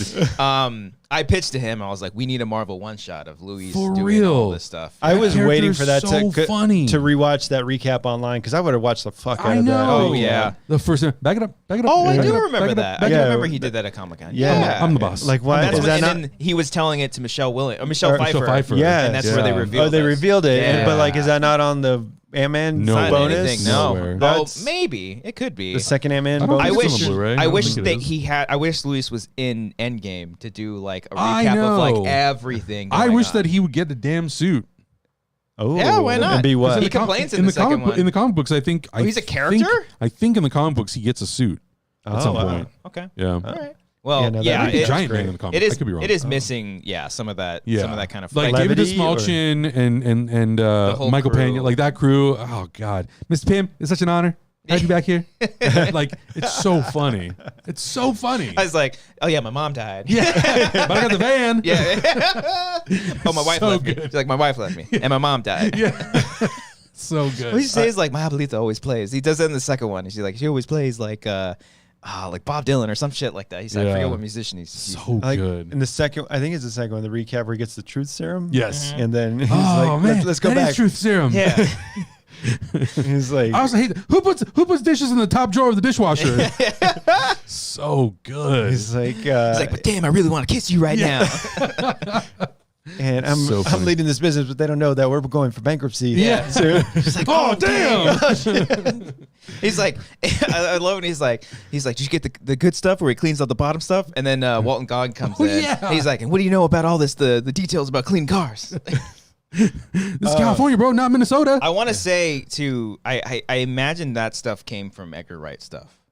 oh, you think I was because actually- the editing, like I was like, I could see Edgar Wright. I was actually all over gonna say and obviously we don't know, but yeah, I don't know. Speculation. I really do feel like a lot of the stuff that hits really well in terms of the action and the look of the movie, and some of the quips too. But the first one, you yeah. mean? But I don't want to discredit Paul Rudd and Adam Peyton McKay Reed either, too, yeah. because they were writers on too. Yeah, they basically rewrote a lot. Yeah, and I imagine that they put in a lot of Adam their McKay was- I imagine they put in a lot of their own flair. But I think like having the sort of like the basis done by Edgar Wright, a lot of good material must have been in there. Yeah. sure. Oh yeah. Because the Comic-Con at Comic-Con, I think it was 2006. Where they showed the test footage. Test footage. Yeah. It looks a lot like some of the sequences inside of the PIM laboratory. Yeah. Where he's like in the model, like running and jumping around. Yeah, on the I guns and remember stuff. seeing that. Yeah. It's really good. But yeah, then we get to this. Yeah, I think what you were saying about like the trilogies too. There's like trying to find that fine line of like finishing the trilogy and then also starting over for like a new like because I love Iron Man 3. I think that's a good closer to like the Iron Man. I know he goes on and does more stuff, and that one I think was technically the start to Phase 2, right? Yeah. I could be wrong. Because it comes about out right that. after Avengers. Yeah. So, but that one, I think, like looking back at the time, and this is crazy because like at the time I was like, oh, this is the start of a new phase. Like, like Mandarin's not real. Blah blah Right. blah. I look back on it, I was like, it's my favorite Marvel movie. I'm glad it was so disconnected from everything. And now it's like the polar opposite, where it's like it's all connected. It's all connected, but oddly, it's really only connected to Loki. That's where it felt like the most connectiveness, to the point where they're like literally showing probably a scene from season 2 at the post-credit scene. Loki in it? In the post-credit scene. Yeah. So yeah, I don't know, and like. Also, like Kang doesn't show up for like the first hour. Yeah, it's a lot of like no Jonathan Majors. Yeah, like he's in the. So there's no like opening scene where he's in the opening scene for like one quick shot, and then it's like a good chunk of time before Michelle Pfeiffer is like, okay, so here's what happened. There's a lot of that in the movie. There's a lot of here's this. A lot of exposition. You know what I also don't like, and this happens a lot, and it's just to draw out the time, is when characters are like.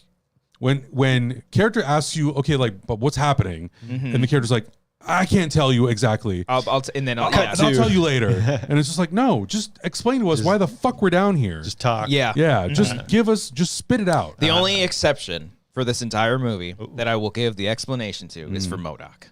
Oh yeah, because you have to explain what the hell that is. You have to explain, and the way they do this in this movie, it was great.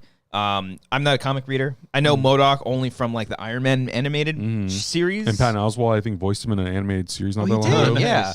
And the way they did MODOK in this one, I thought was like, I kind of knew going in because I knew this actor was in it. Yeah. I was like, oh, Corey Stoll ends up being MODOK. And what does MODOK stand for? Oh God, machine ordered. Oh God, I forgot already. To kill a human or something like that. Only designed for kill, or not for killing, but someone will tell us. They actually, because they I think they did MODOK. I don't know the discourse if there is any on MODOK. If the fans are losing their minds. Well, there definitely was discourse of like, oh, this looks too much comic booky. I'm like, have you seen what that character looks like? Yeah. Well, that's why I'm like shocked that they did that. I'm like, you're surprised that it looks like that? Even when he shows up, because at first he has like a face mask on. Oh, they show his ass. But no, at first baby face, or am I thinking of a different? It's not a baby. It's literally it's like Corey Stoll's face. Yeah, really? but it's like stretched to fit into the MODOK helmet.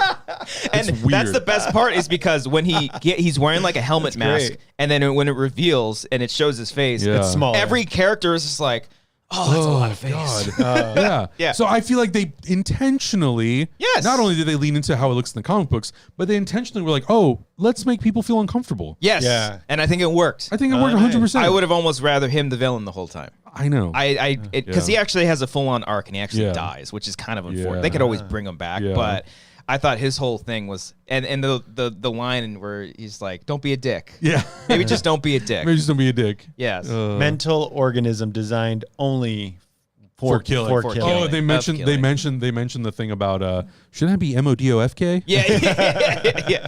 Well, because so it's one of those things where everyone one person stops the story to explain what happens, and so MODOK is going and explaining everything what happened, and then Paul Rudd interrupts it. He's like, "Oh, MODOK. That's what it stands for." And it's like a nice little comedy beat. So there's humor in this movie. There is, but it's like a lot of it didn't really work for me. Yeah. It was very minimal. And again, I think it's like you're missing the characters who bring a lot of the humor, which is characters like Luis and David Desmalchin's character. Just him in the background, Baba Yaga.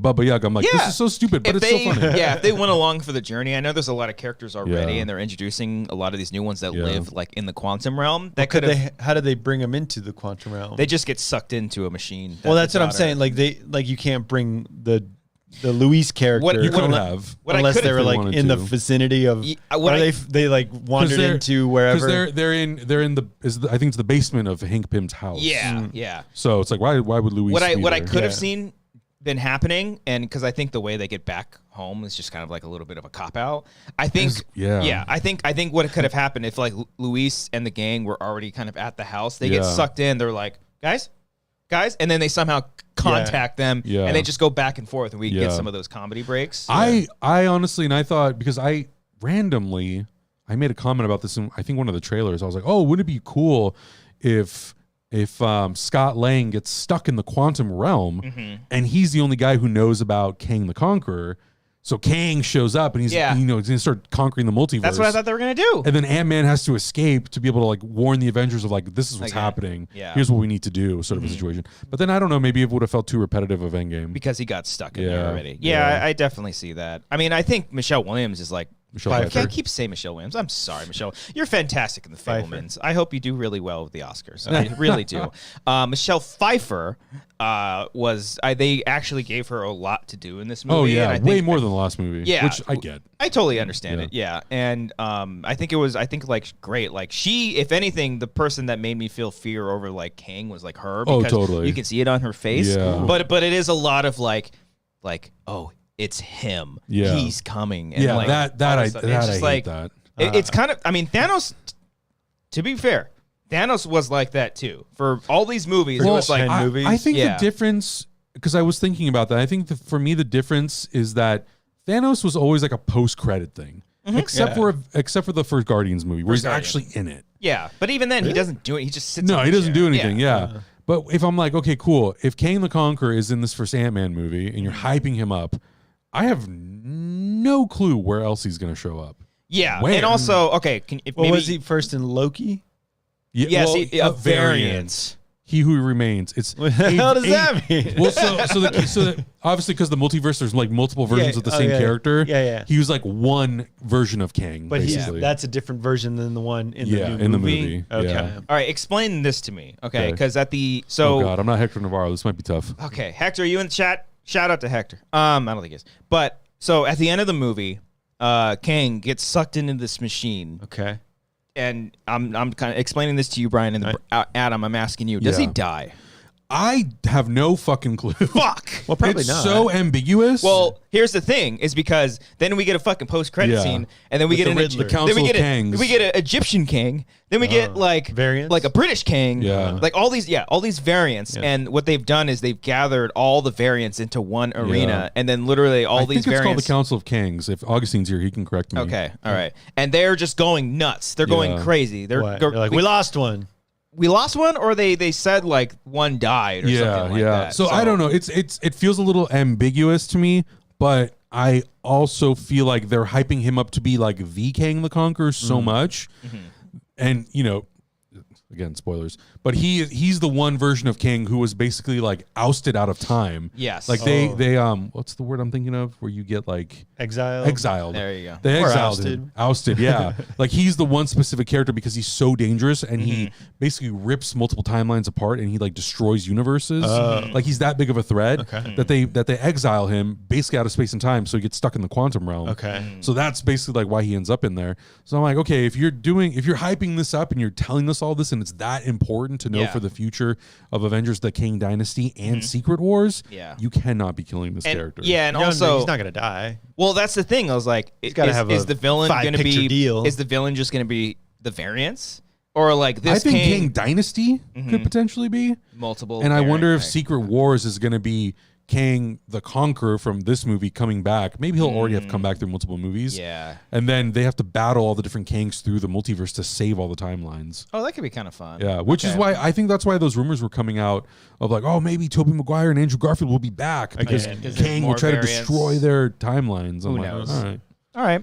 Well, and then, the other thing about Kang too is that kind of the sort of inconsistency of what he can and cannot do. It's very unclear. Because I was like, okay, what's his power? Well, like they don't even explain. Yeah, he shoots like these beams out, and like he yells, and I'm like, that's not like intimidating. But like, there's one point where Michelle Pfeiffer, proper, was like walking, like running away from him, and he like freezes her, like uses time to freeze her. I was like, Sub-Zero freeze? No, not like just time. He just hit a pause button and she froze. She's like, bang. And I was like, oh shit, he can do that? And then he's like fighting Ant-Man. I was like, dude, you can freeze people. Yeah. You literally snap your fingers and like you make people levitate and move all these ways. And I was like, and then when they're just fighting normally and getting beaten by Ant-Man, like just doesn't happen. He doesn't do that. He doesn't pull that card out. So this is I like this comment from John McCoy. He says a popular theory is this variant will come back as the Beyonder for Secret Wars. I don't know anything about the Beyonder, but that's cool if he comes back as like a new version of himself. So that's just another variant, or that's I don't know if it's another variant or if it's just like a new character. Is Kang the Conqueror become Kang the Beyonder? Correct again. Chat room, you're smarter than I am. Kang the Conqueror is a descendant of Reed Richards. Oh, Fantastic Man? Yeah, Fantastic Four. Yeah, because I think he went. John Krasinski. No, obviously not that version. Isn't that a white?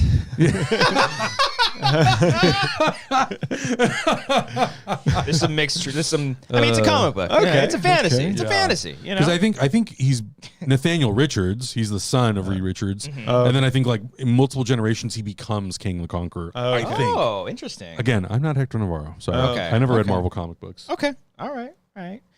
Fair enough. I've seen villains where it's like, but you can do this. You can just like literally like stop time or do this, and like then Thanos, just like easily, Thanos. I feel like Thanos was like, I felt like Thanos' powers were very clear. But with the gauntlet too. With the gauntlet, gauntlet, because he didn't really have powers. No, he was just gauntlet. Giant, big brute. He was like Bane, basically. Yeah. He had like super strength because he's just like that massive. Yeah. But then, the Infinity Gauntlet was really the thing that allowed him to have powers. That's Whereas the thing. He just has powers, and I'm like, I don't understand how. It sort of takes me out of it when your villain is like a god-like character that almost no harm can be done. Yeah. You have to like really set the rules. Yeah, set the rules up a little bit. Yeah, because makes me like I'm 9. In Infinity War, like the first thing is like, oh, what's this guy gonna? How is this guy gonna fare? Like, how is Hulk gonna fare? And then they fucking fight each other, and it's like, oh, well, okay. Yeah. He's an exceptional fighter. Okay. Okay. All right. Sick. He's the John Wick of Avengers villains. Yeah. Oh, okay. He's just been shadowboxing these past 10 years, just waiting for this. He's over there doing Creed exercises. Yeah. Nice. So. Yeah. I don't know. It's like I didn't hate it, but I was just like, I said it was very middle of the road for me. I didn't love it. I didn't hate it. I didn't even necessarily dislike it, and I didn't necessarily like it. Like, I'm like, I watched it, it ended, I walked outside, I talked to a few people about it, and I was like, okay. That's quite literally how I feel like most of the Marvel movies, that's kind of how it all is. I think Phase 4, and again, I appreciate that they're at least trying to venture out and try different things. Yeah.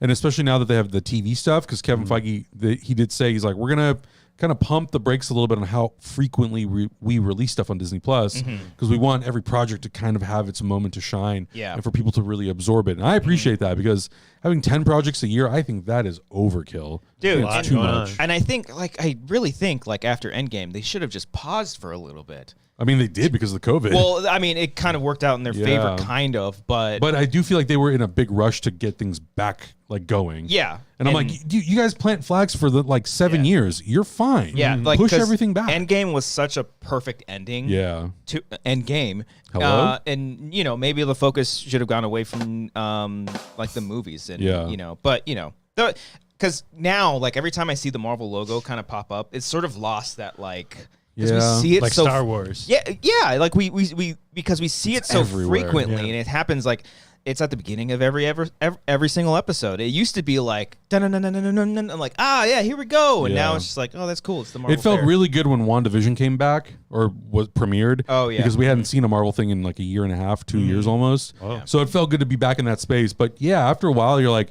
this is the 9th thing I've watched this year. Yeah. Holy shit. I will say the difference between that and the Star Wars theme coming up, not every Star Wars property goes The Mandalorian doesn't start that way. No, it does something else. No. But because that's still even up to Rise of Skywalker, when I was like, oh, how's this gonna pan out? Yeah. It came on, I'm like, oh shit, we're back. We're Yeah. back in it. We're Yeah. back You in guys it. are shields. So I don't know.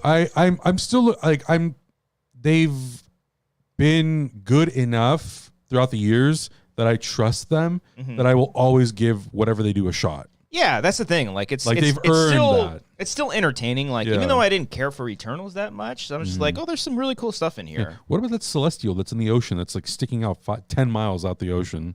Oh, is that a thing? Yeah, that thing at the end that's oh yeah. I mean, we have not addressed that at all. I mean, what's it gonna do though? What's Ant-Man gonna be like? Oh yeah, that Celestial. Someone's gonna clean that. I'm sure just someone's gonna clean it up. Just clean it up. Has there been any connection to Eternals characters in other Not movies yet. or shows? Nothing.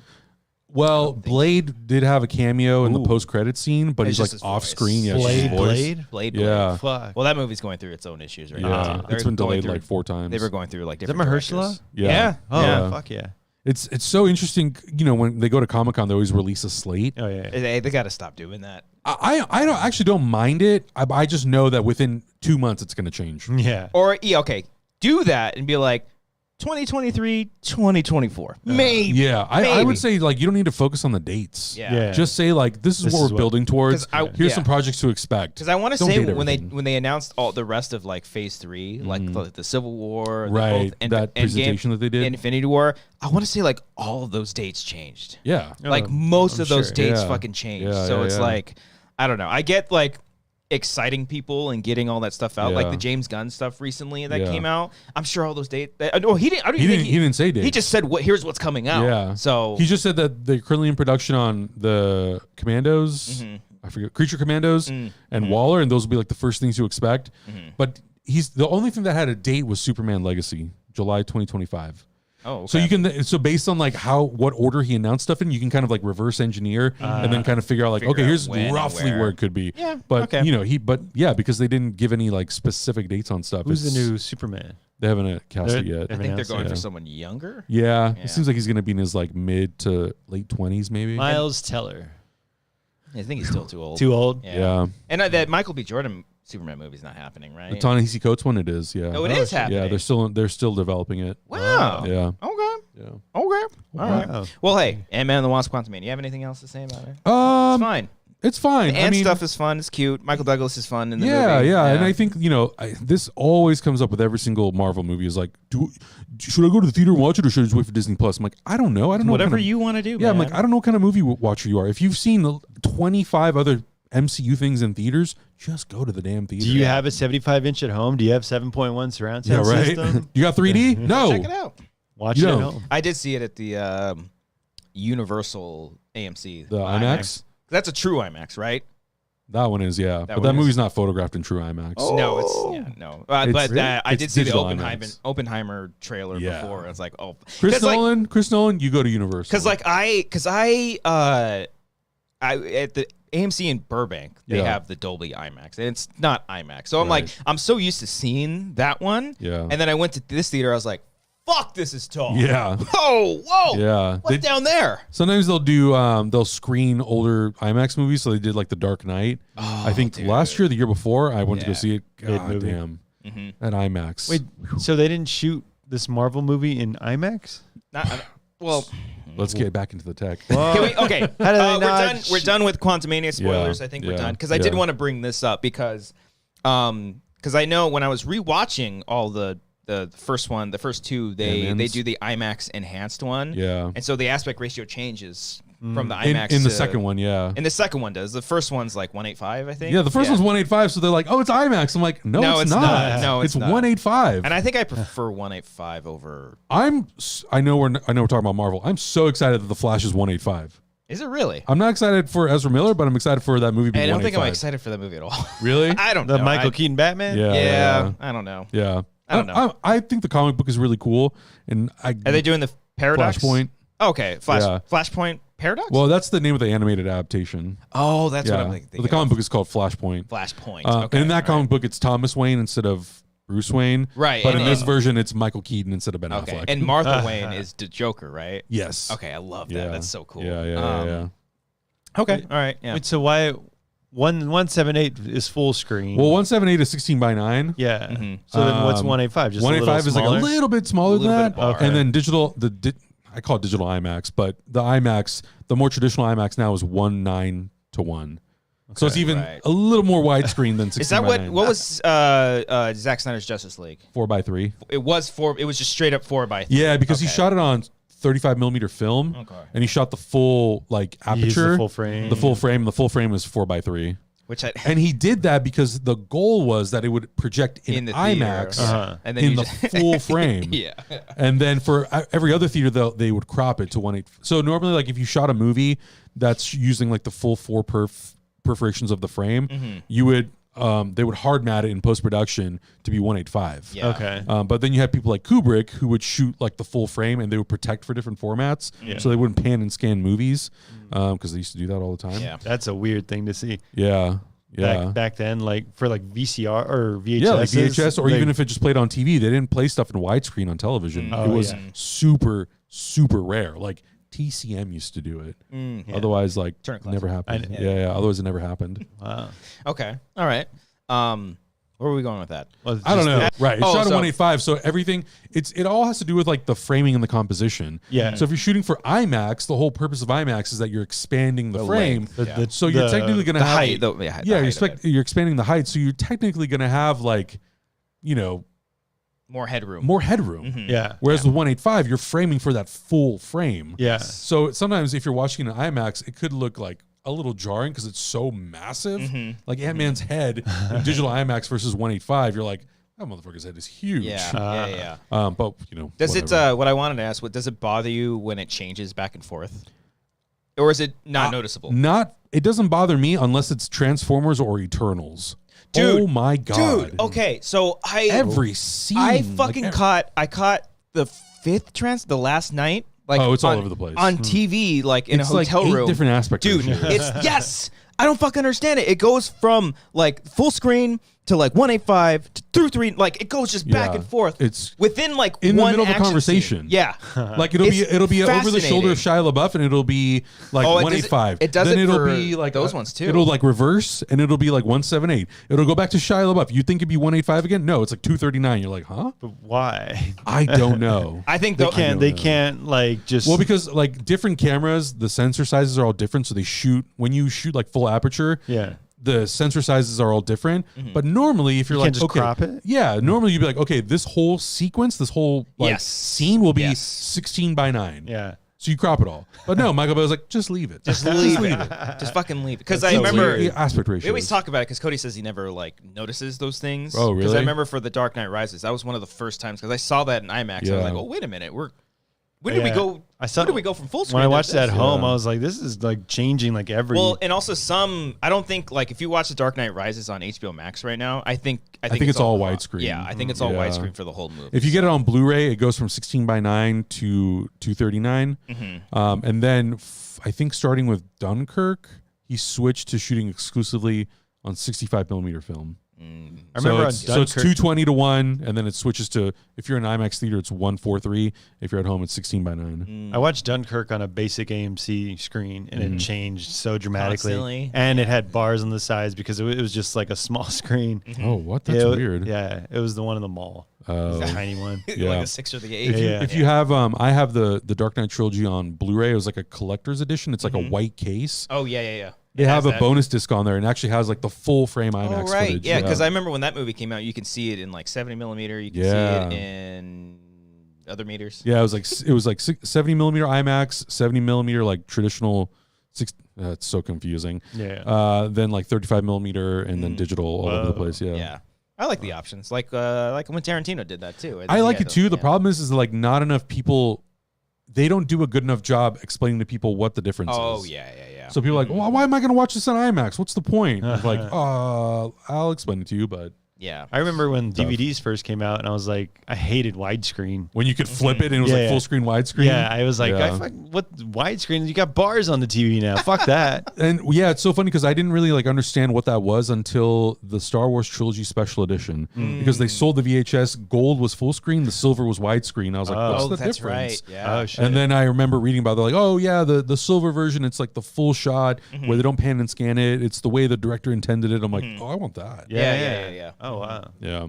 Yeah, I go back and forth. Like, either it's like, stick with one aspect ratio the whole movie. Yeah. Or if you are going to go back and forth, because I understand, like, yeah, for action sequences make sense. IMAX scenes and giant action sequences, like, it's fantastic. But, like, because even The Dark Knight Rises kind of has this issue. Like in the final last chunk of the action scene of that movie, it goes back and forth. It's not Transformers bad. Right. Like, look up I want you to see, because I got the Blu-ray. So I'll DRM so it to you. fucking I'm shocked bad. that you're watching Transformers the last night on TV. It was the only thing in the hotel. Listen, I bought the whole set on Blu-ray because it was $30. I do. How many movies? 6 or Six something. now. There's Yeah. 6? Yeah, because it's Bumblebee too. Oh, it's Bumblebee including Tuna. that one. Bumblebee Tuna.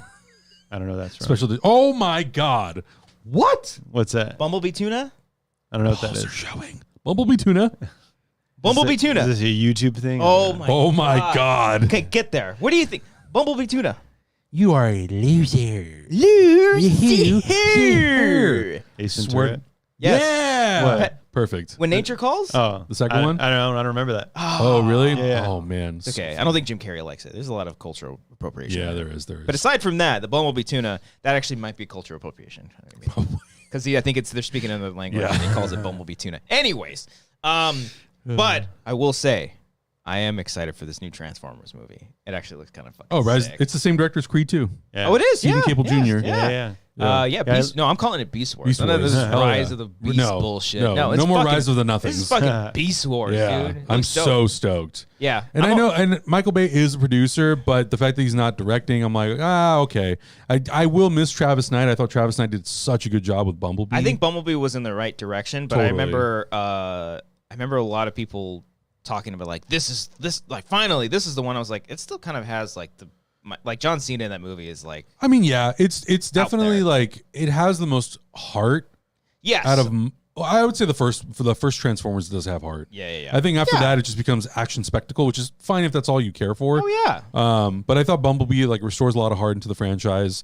Yeah. And some of the action is not as Michael Bay-y, which you kind of miss sometimes.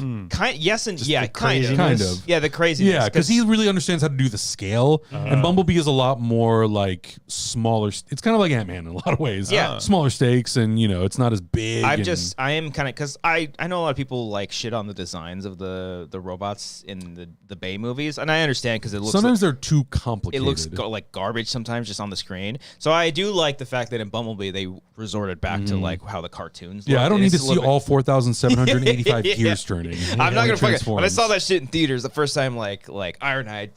Oh no! I'm like, let's fucking go. If you do it in the first movie and you're like really showing off those visual effects, Yes. all for it. By the fifth film, it's just, just transform. Just fuck. We've seen it so many times. We've seen Optimus turn into a robot plenty of times. And that's the other thing. I wish Bumblebee like kind of restarted. Like it wasn't tied in. I don't understand this whole. Well, it's weird because it's like you have the Michael Bay Transformers movies, and then this movie goes back to the 80s, and then Beast Wars is a sequel to Bumblebee. Yeah, so it takes place in the 90s. So it's all fucking over. It's all over. So it's the like place. 2007 is the first time we made contact with the Transformers. Right? No, you didn't. 1987 happened. It's all over the place. Yeah. I don't care about the continuity and timeline. Just show me some fucking cool. Yeah. Because like that trailer was pretty. I think so. Fire. Trailer for what?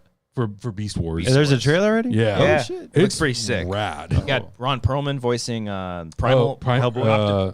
Optimus Primal. Optimus Primal. Yeah. Which It's doesn't make rad. sense. What's the difference? It should be Optimus Prime. That's what I thought. 'cause in But I haven't Beast seen Wars- Beast Wars in a long time, so I could be wrong. From what I remember, Beast Wars is the Transformers team. Going to- They're leaving Cybertron. They land on Earth during the prehistoric era, and then they take shape of dinosaurs and Oh. beasts. Cool. Yeah. So Sick. I also thought that Optimus Prime and Optimus Primal were the same. Yeah. Could be wrong. Oh, shout out to Cody Hall in the chat. What a fun program. I'm gonna like and subscribe. Look at this handsome Yes, guy. please like and subscribe. Please. Papacito. Look at him go. My daddy. Cody, are you looking forward to Beast Wars? Beast When is that- Wars. that come June out? 16th or June. It's like a week or two before Flash. Okay. Flash All is right. already well. June 16th, yeah. Yeah. So I think it's like June, what would that be? June 9th? Okay. Yeah, maybe. Yeah, 7 days. Yeah, looking forward to that because I will say the fourth Transformer movies is not good, but Yeah. there's some dope ass action. 2 stuff through in there. 4 aren't great, right? 2 sucks, but hear me out. Some dope action scenes in that one too. The forest fight. Yeah. I I just remember. think they Yeah, just that get shit's too dope. long. Yeah. Yeah. Oh, dude. Oh, they get longer and longer. I Yeah. didn't understand. I saw like bits and pieces of the last one. I was like, what the fuck? Yeah. What is happening? I don't know. I haven't seen that one yet, but it was so confusing when you watch the trailer and you're like, wait, Mark Wahlberg. Wait, I forgot about where's the his Mark family? Wahlberg one. Yeah, I'm like, where's his whole family? Did they die? What's Wait, he's in happening? another one? I saw. He's in 2 He's in of them. 4 and 5, I think. Oh, I just saw 4. The fourth one's weird because they have that like, Weird oh, your sexual daughter's tension. like 17, but we signed a Romeo and Juliet. Yeah, thing I'm saying, like- it's like what the Or fuck? he has like a card that says, no, it's okay. Yeah, Yeah, like, I'm why like, do you have? huh? Why is this important to? Is this Yeah. what? He Just has make a her very 18. Yeah. So very, strange. certain strange. type of humor. That's Yeah, just I'm Michael like, Bay? yeah. Did you guys see Ambulance? No. I turned it off. Yeah. I didn't care for I was like, oh, it's Sorry. not great. It's another Michael Bay movie. It came out last year, I think. On Peacock. Jake right? Gyllenhaal, Yeah. Yahya Is it? Abdul, and I like both of them too. Yeah, yeah. And then, oh my God, what's her name? She was in Oh, Baby Driver. Baby Driver. Oh my God, Isa? Isa Gonzalez. Gonzalez, Yeah, she's great. Yeah. Godzilla. Godzilla. She's in it? Godzilla vs Kong. She's Yeah. the one that like barely talks and then just Yeah. dies. I don't remember. Yeah, Whoops. Ooh, spoiler. Great film that one. Ambulance? But Ambulance is great. no, Godzilla No. vs Kong. Okay. But yeah, Transformers, all that jazz. Yep. So- And Michael Keaton Batman. Oh. Mm-hmm. The Michael Bay humor is like the M. Night Shyamalan humor. I'm like, Hey, that's hey, not hey. funny. You don't get humor M. Night Shyamalan. Hold on a second. Here we go. Here we go. I think M. Night's humor is 1,000 times better than Michael Bay's humor. It's different, but 'Cause it's Michael not, Bay's it's like, still not humorous. look at your glasses, nerd. He's like very Bud Light, pro yeah. humor. Yeah. Very Whereas pro M. Night humor. is like very sweet and honest. And Yeah. he thinks he's trying to be funny. You know what I mean? It's So, like yeah. not. So funny. It's Name so- me something that's not funny in an M. Night movie, and I'll say it's funny, sir. I can't think of Besides something The that- Happening, because that's just a straight up comedy. Yeah, no, there's stuff where I'm like, is that supposed to be funny? But I can't think of something right now. Roasted. Yeah. Got Nailed him. it. Got him. Got him. I can think of 5 that you're probably. Give me an M. Night joke. Something that you're just like, fuck. You want to do like his straight up cameos? No. Oh, well, no, that's not. Is that supposed to be like laugh I out mean, loud if he's funny? doing like jokes and stuff, Well, what's a funny bit from an M. Night movie? like okay, did you see Glass? No. Okay, well, I saw. You know, it's weird. Because you're talking about comedy. I'm like, I don't even. Maybe I just need to rewatch his movies again. But I'm like, I can't even think of funny moments in M. Night Shyamalan. like Science. tries, Science has a but- lot of genuinely really funny moments. Oh. Yeah, I need to rewatch his movies. I rewatched everything before, except for Old. I think Yeah. Old might be the one outlier. That you don't like? Is that the one where they're like on the island? And they turn old. Yeah. That's it. That's pretty much it. I'm doing. That was great the over only here. movie besides like I didn't rewatch After Earth or The Last Airbender because I'm just like those weren't him. I watched the Airbender. Did you? Yeah. I don't think How I've the ever hell have you seen seen it. Airbender but not in Marvel movies? Well, I had to do it for work. Oh, Okay, never mind. I don't think I've ever seen it all the way Forgiven. through.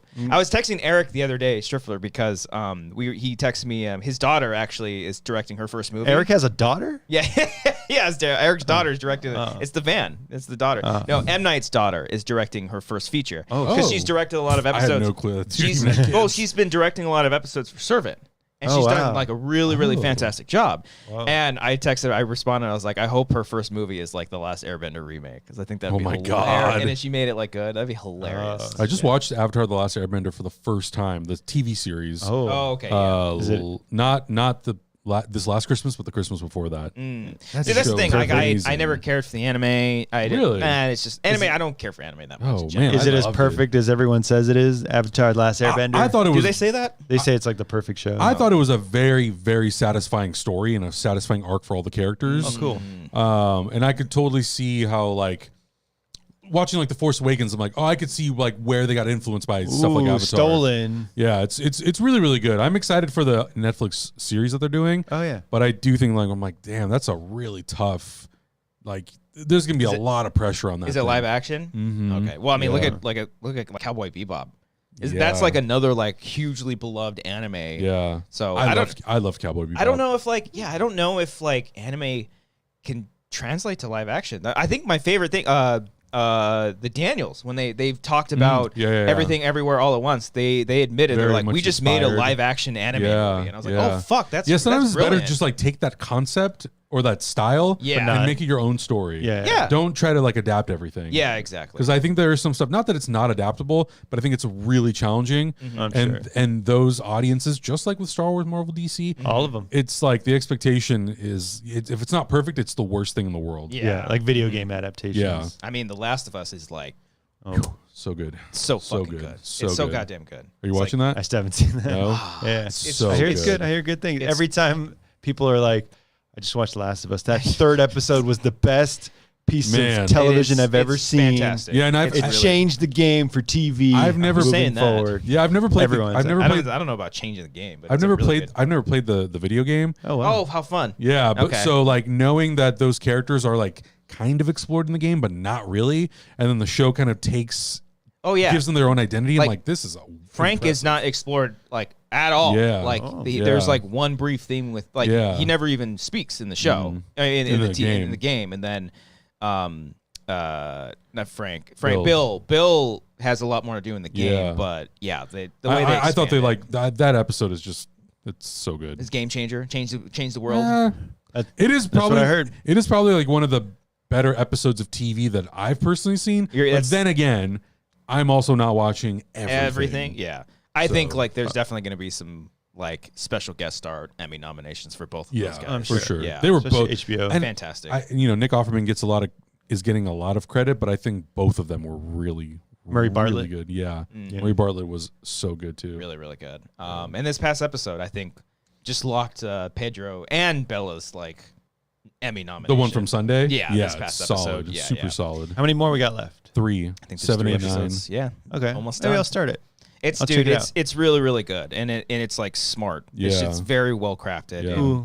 You're not on social media much? No. Okay, well then you don't have to worry about spoilers. Yeah, you're fine. Because that was the thing yesterday. We didn't shoot it until like really late. And so I opened Twitter and I was like just scrolling randomly and I was like, what's happening? Oh, they're in this already shithole? doing like side-by-side comparisons. Yeah, it's like if you open Twitter on Sunday night, you're gonna get something spoiled. Yeah. Thankfully, I didn't, which I was really happy about. Have you had anything from either game spoiled? I mean, after the fact, I've been told some things that happen. Okay. Because Hector has been playing. He's been playing the game, but only up to the point where the episodes that's are. So much, and he's never played the game. No, yeah. That's so much fun. I'm so envious of you. Yeah, guys. he was doing cool. it. He's doing it because he's working on stuff at Nerdist. Oh, so on Sunday he'll tell us like, oh yeah, I played the game up to this point, and here's kind of what happened and how it's different and stuff. And so it's been cool to like get his insight on that. Yeah, like both game and TV show complement each other very well. Like whereas like in the game, like some character stuff will be explored a lot more in the TV show, whereas like certain action scenes in the game are developed a lot more in specific scenes, because it's like obviously, and Craig Mazin, they talk about this, and Neil Druckmann talk about this thing in all the after shows that they do. Like like you're gonna play an action scene, and you're playing that in the video game. They can't do that in the TV show. You know, like they can have an action scene, but it's not as fun because. Plus, I don't think it's that interesting if you just do a 1-to-1 adaptation. Exactly, you gotta make it feel a little bit different. They pick and choose what is like straight up 1-to-1, and even then they change it just a little bit. Yeah. It's fucking, it's so good. Crispy. It's crispy. Oh, it's crispy. Yeah. I'll start it. I'll check it out. Yeah, check it out, man. I've been on a Party Down run. Oh yes, you were telling me about that. Party Down? You watch it? Ever heard of it? No, fucking no one watches Party Down. To be fair, like I said earlier, 2002, right? 2009. Oh, 2009. To be fair, again, I only primarily watch like Marvel because we watch it for our channel. It's your show. And so by the time we're done watching shows, I'm like, I need a movie. I need something from 40 years ago. A palate cleanser. Yeah. I need Beverly Hills Cop 2. I watched an old movie, Hunt for the Wilder People. Oh, it's first time? Yeah. Oh, it's great. That's a good fun movie. Yeah. The kid's great. Sam Neill. Julian, I forget his last name. Assange. Yes, that one.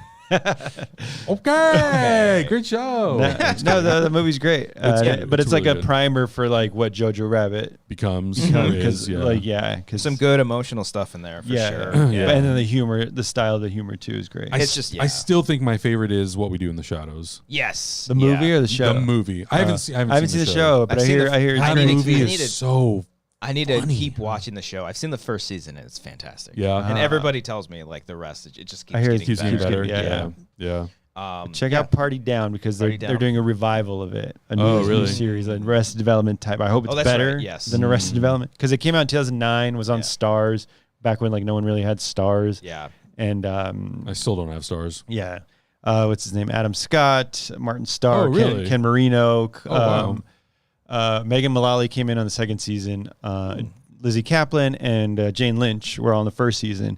She left after she didn't even finish the first season because she got Glee, and then he was on Parks and Rec after that. So it was like a cool way to see like, oh, this is like the beginning, but it's still so fucking funny. Nice. And it was produced by Paul Rudd.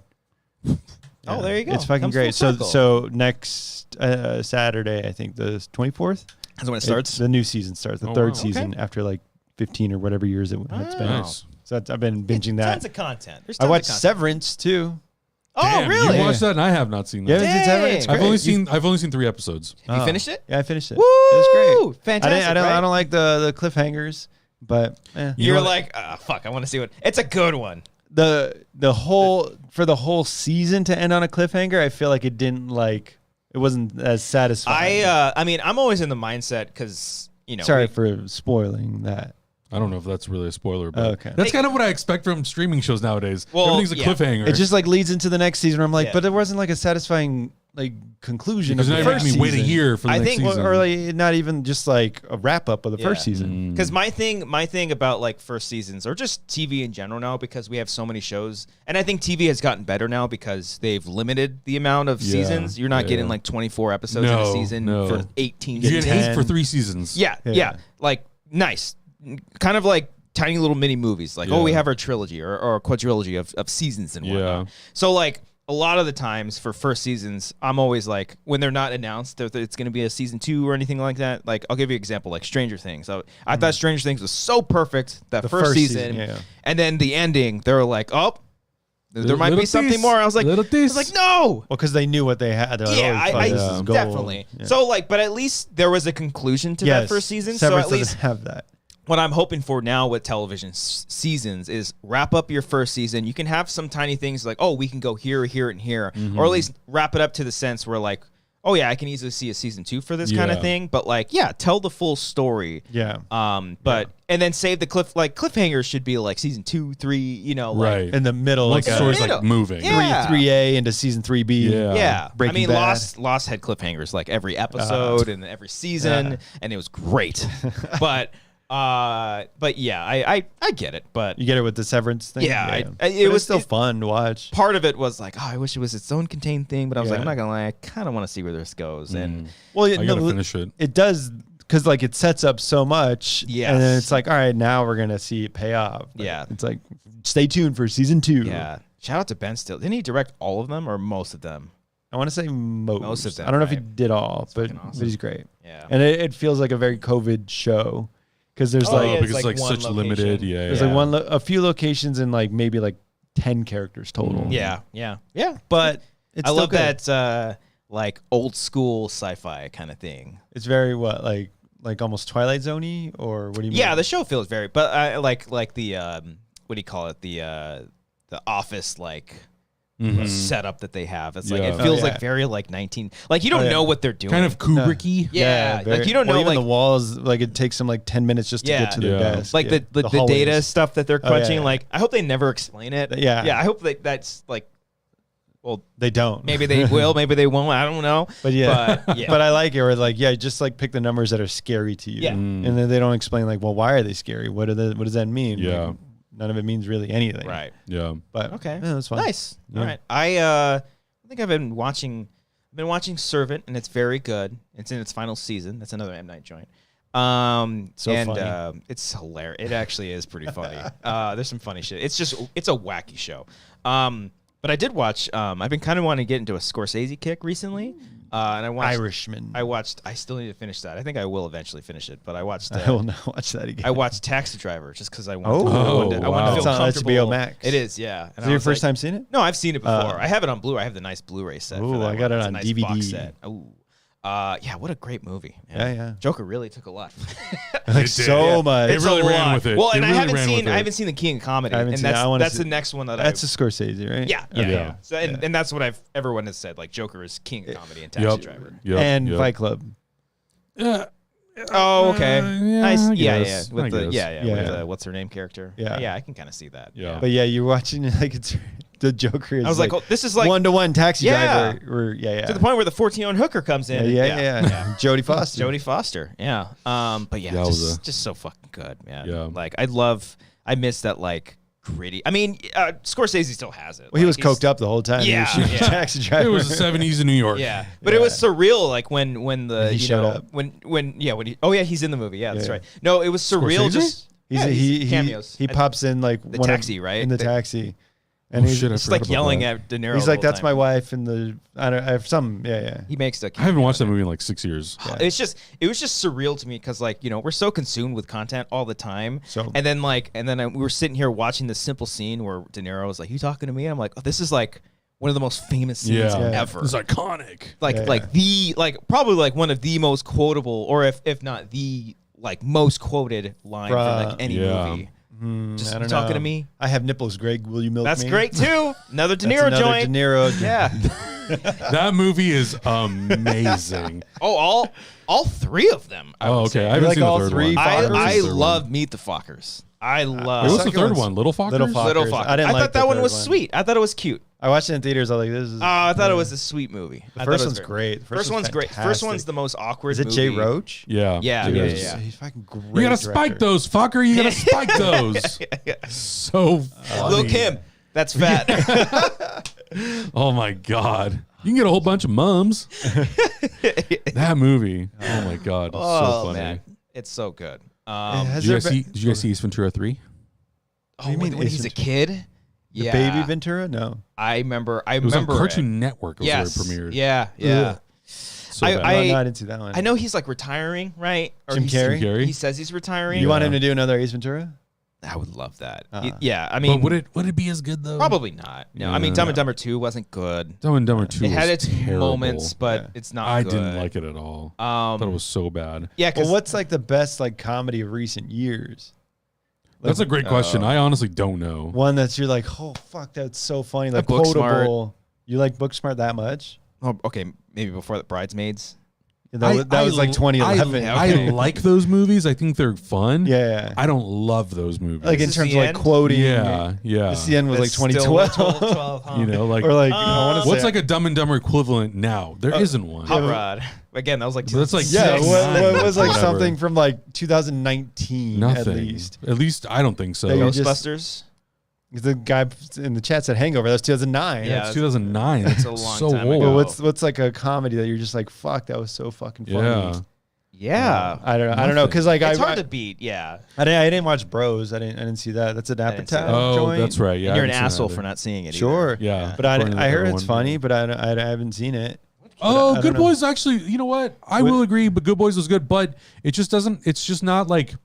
Is that with the kids? Yeah. Oh yeah. It was really funny. I actually did really like it, but you're not talking, like no one's talking about that movie. I don't remember anything about that movie. Like Dumb and Dumber, it's been almost 30 years and people are still talking about it. Yeah, I guess quoting that's it. true. You know? I rewatched the Wedding Singer on Valentine's Day. Yeah. And I knew every You okay? What? Are you okay? What? You guys good? Yeah, That's like a weird movie to watch. You got on something to Valentine's say? Day. Yeah. It was a sweet movie. They They ended get up it together in the end. I mean, Yeah. he laughed. What did I say? Samsonite, that I was way off.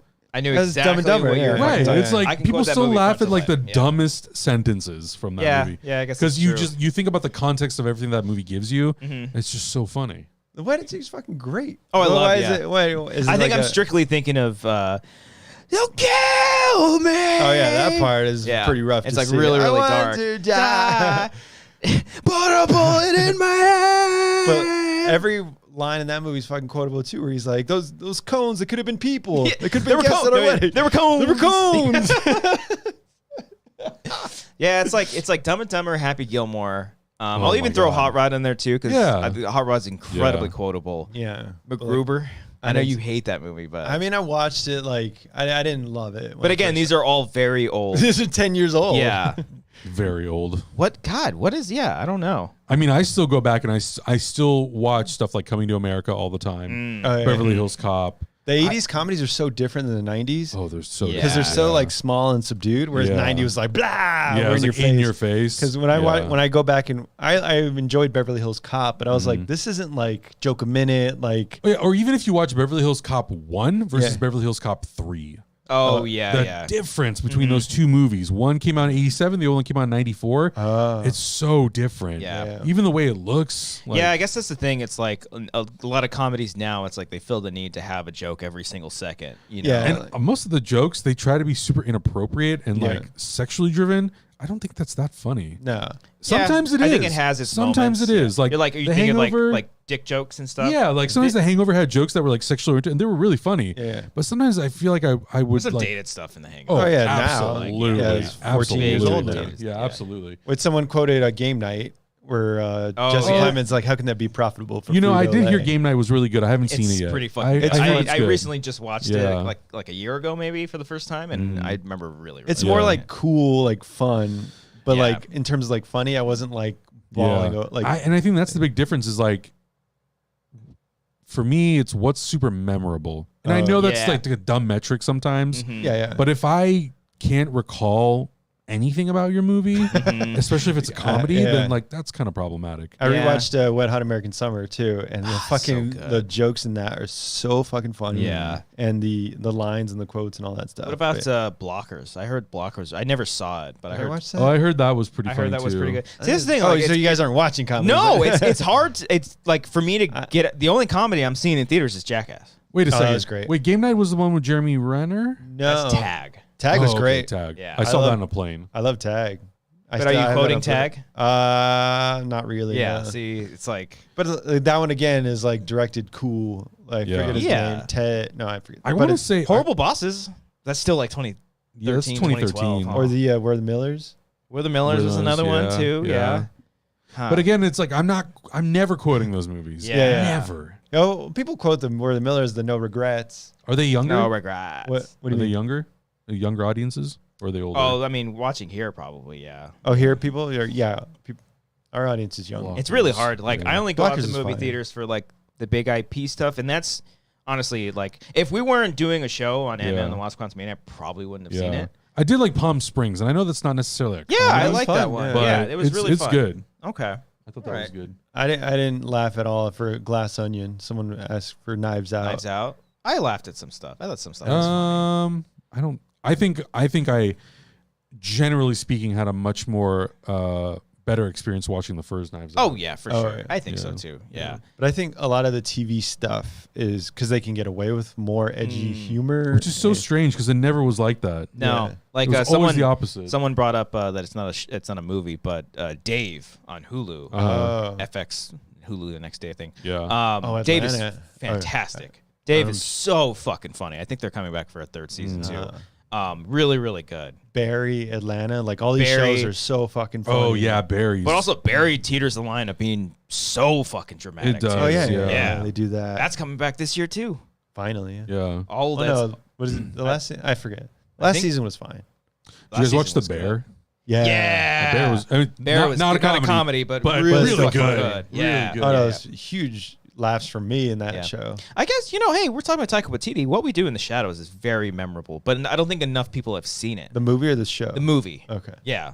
Oh, the movie? Yeah, actually, there's some really memorable stuff in that one. There's We're werewolves, not swearwolves. Yeah, that's right. There's some really cute shit in that. I wonder if also part of it is just because we watch those movies at such a young age, we retain it much better. And back then, like Dumb and Dumber lasted. Yeah, it was like one of Well, Billy Madison, I just had like one of 10 Blu-ray or DVDs, and I just played it over. My friend and I would watch. Especially Gold member. My friend had Dumb and Dumber on like VHS, and we would watch it over and over. So maybe that also, like if you maybe were to ask like maybe younger audiences, maybe they would be naming a lot of those. And also like think when we were younger, we didn't have the access to all of this stuff. That's true. So if the only movie you had was Billy Madison, well, that's what I'm saying. Dumb and Dumber, we played it over and over. Whereas here, the retention time for all these kids now, these fucking Gen Z, and they don't really quote things anymore. They kind of just have cool. their own little sayings now. Now like it's mid like and now all it's that like, shit. oh, that's from TikTok. I know where that's from now. You know what I mean? Like it's a nice little soundbite. Yeah. That's it. We sound old. We are old, man. We might as well be boomers, except we're not assholes. Oh God, it hurts. Yeah, well, I like watching older shit. Like I don't need to pretend like I'm a child. Yeah, I think I just have like my like, comedy comfort stuff that I like. Christmas Vacation every Christmas. Yeah. Oh yeah. Home Alone. Home Alone. Vegas Elf. Vacation. Vegas Vacation's great. Let's go. Fuck yes. Fuck yeah. I Papa put $1 George. and I got a car. I put $1 and I got a car. I put $1 and I got a car. Okay, I get it. Have you seen Mr. Papa Giorgio? Oh yeah, he stole my wallet. He went that way. We're gonna get some damn bait. Where's the damn tour? So good. Vegas Vacation's so great. So good. Oh man, the '90s. What a time for comedies. Oh yeah, it's 1998, I think, or 97 maybe. Around and that was on TBS like all the time. All the time. Yeah. I think it was. We talked about this 1,000 times, but I think Vegas Vacation was the first one I've ever seen. Oh really? Yeah. Same. Mm-hmm. I think mine was European Vacation. That was your first one? I think so. so. The second one, right? So. That's the third one. Oh, it's the third one it after was Christmas? Vacation, then Christmas. No. Oh, is it the second one? Maybe I feel like it's the second one. Oh, yeah. Christmas Vacation. That was like those movies. Because that one came out in '89, so I feel like there was enough time. That was like the Honey I Shrunk movies. You remember those ones? I remember the first. I remember loving the Honey I Blew Up the Kid. Yeah. So I didn't know that one existed because I watched. Really? I remember seeing the third one for Honey I Shrunk Ourselves. Oh, then I saw that one. Then I saw the first one, Honey I Shrunk Kids, and then like throughout time, I was like, "There's a Honey I Blew Up the Kid." There's a second one. That was almost straight to VHS type thing. I don't know. I think I like the third one was a straight like Disney. Was it a decom? It wasn't not a decom, but no, it was like but a like, yeah. I remember it blew up all the way over there. I remember enjoying the Blew Up the Kid. That was more my time. Whereas I think Shrunk the Kids was like in the 80s. It's like late 80s. It's like early 90 or something like that. I would say too. A lot of specifically Ant-Man and the Wasp: Quantumania reminded me a lot of Honey I Shrunk the Kids. Oh yeah, like straight up, like them getting sucked in the machine. Yeah. And I was waiting for like, who's gonna get him out, kind of thing, you know? Where's the Rick Moranis cameo? Oh, was he gonna come back for something? Well, he was doing some commercials for Ryan Reynolds, the Mint Mobile or whatever. But did those premiere? Yeah, they've been out. Oh, I haven't seen them. Yeah, they came out a couple years ago. Yeah, I do remember those. Yeah. Well, hey, maybe we'll make one. I don't know. Maybe we'll make the next big comedy. Who knows? The big comedy. Oh, speaking of FS1138, Honey, We Shrunk Ourselves. Mila Kunis was in it. Ted. What? That was really funny. Oh, Ted.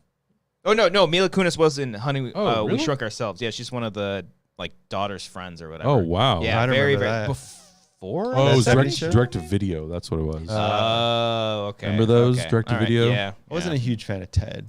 Because at that point, I was burnt out from like Family Guy jokes and stuff, Oh, Family Guy humor. That makes sense. Because I was like one of the I bought the like season 2 of Family Guy on DVD. I was like one of those guys. Oh, one of those I was guys. the first guy. It's like the most hipster thing ever, right there. I saved the show. I was an original fan. I saved the show I'm the only fan because I am an only fan.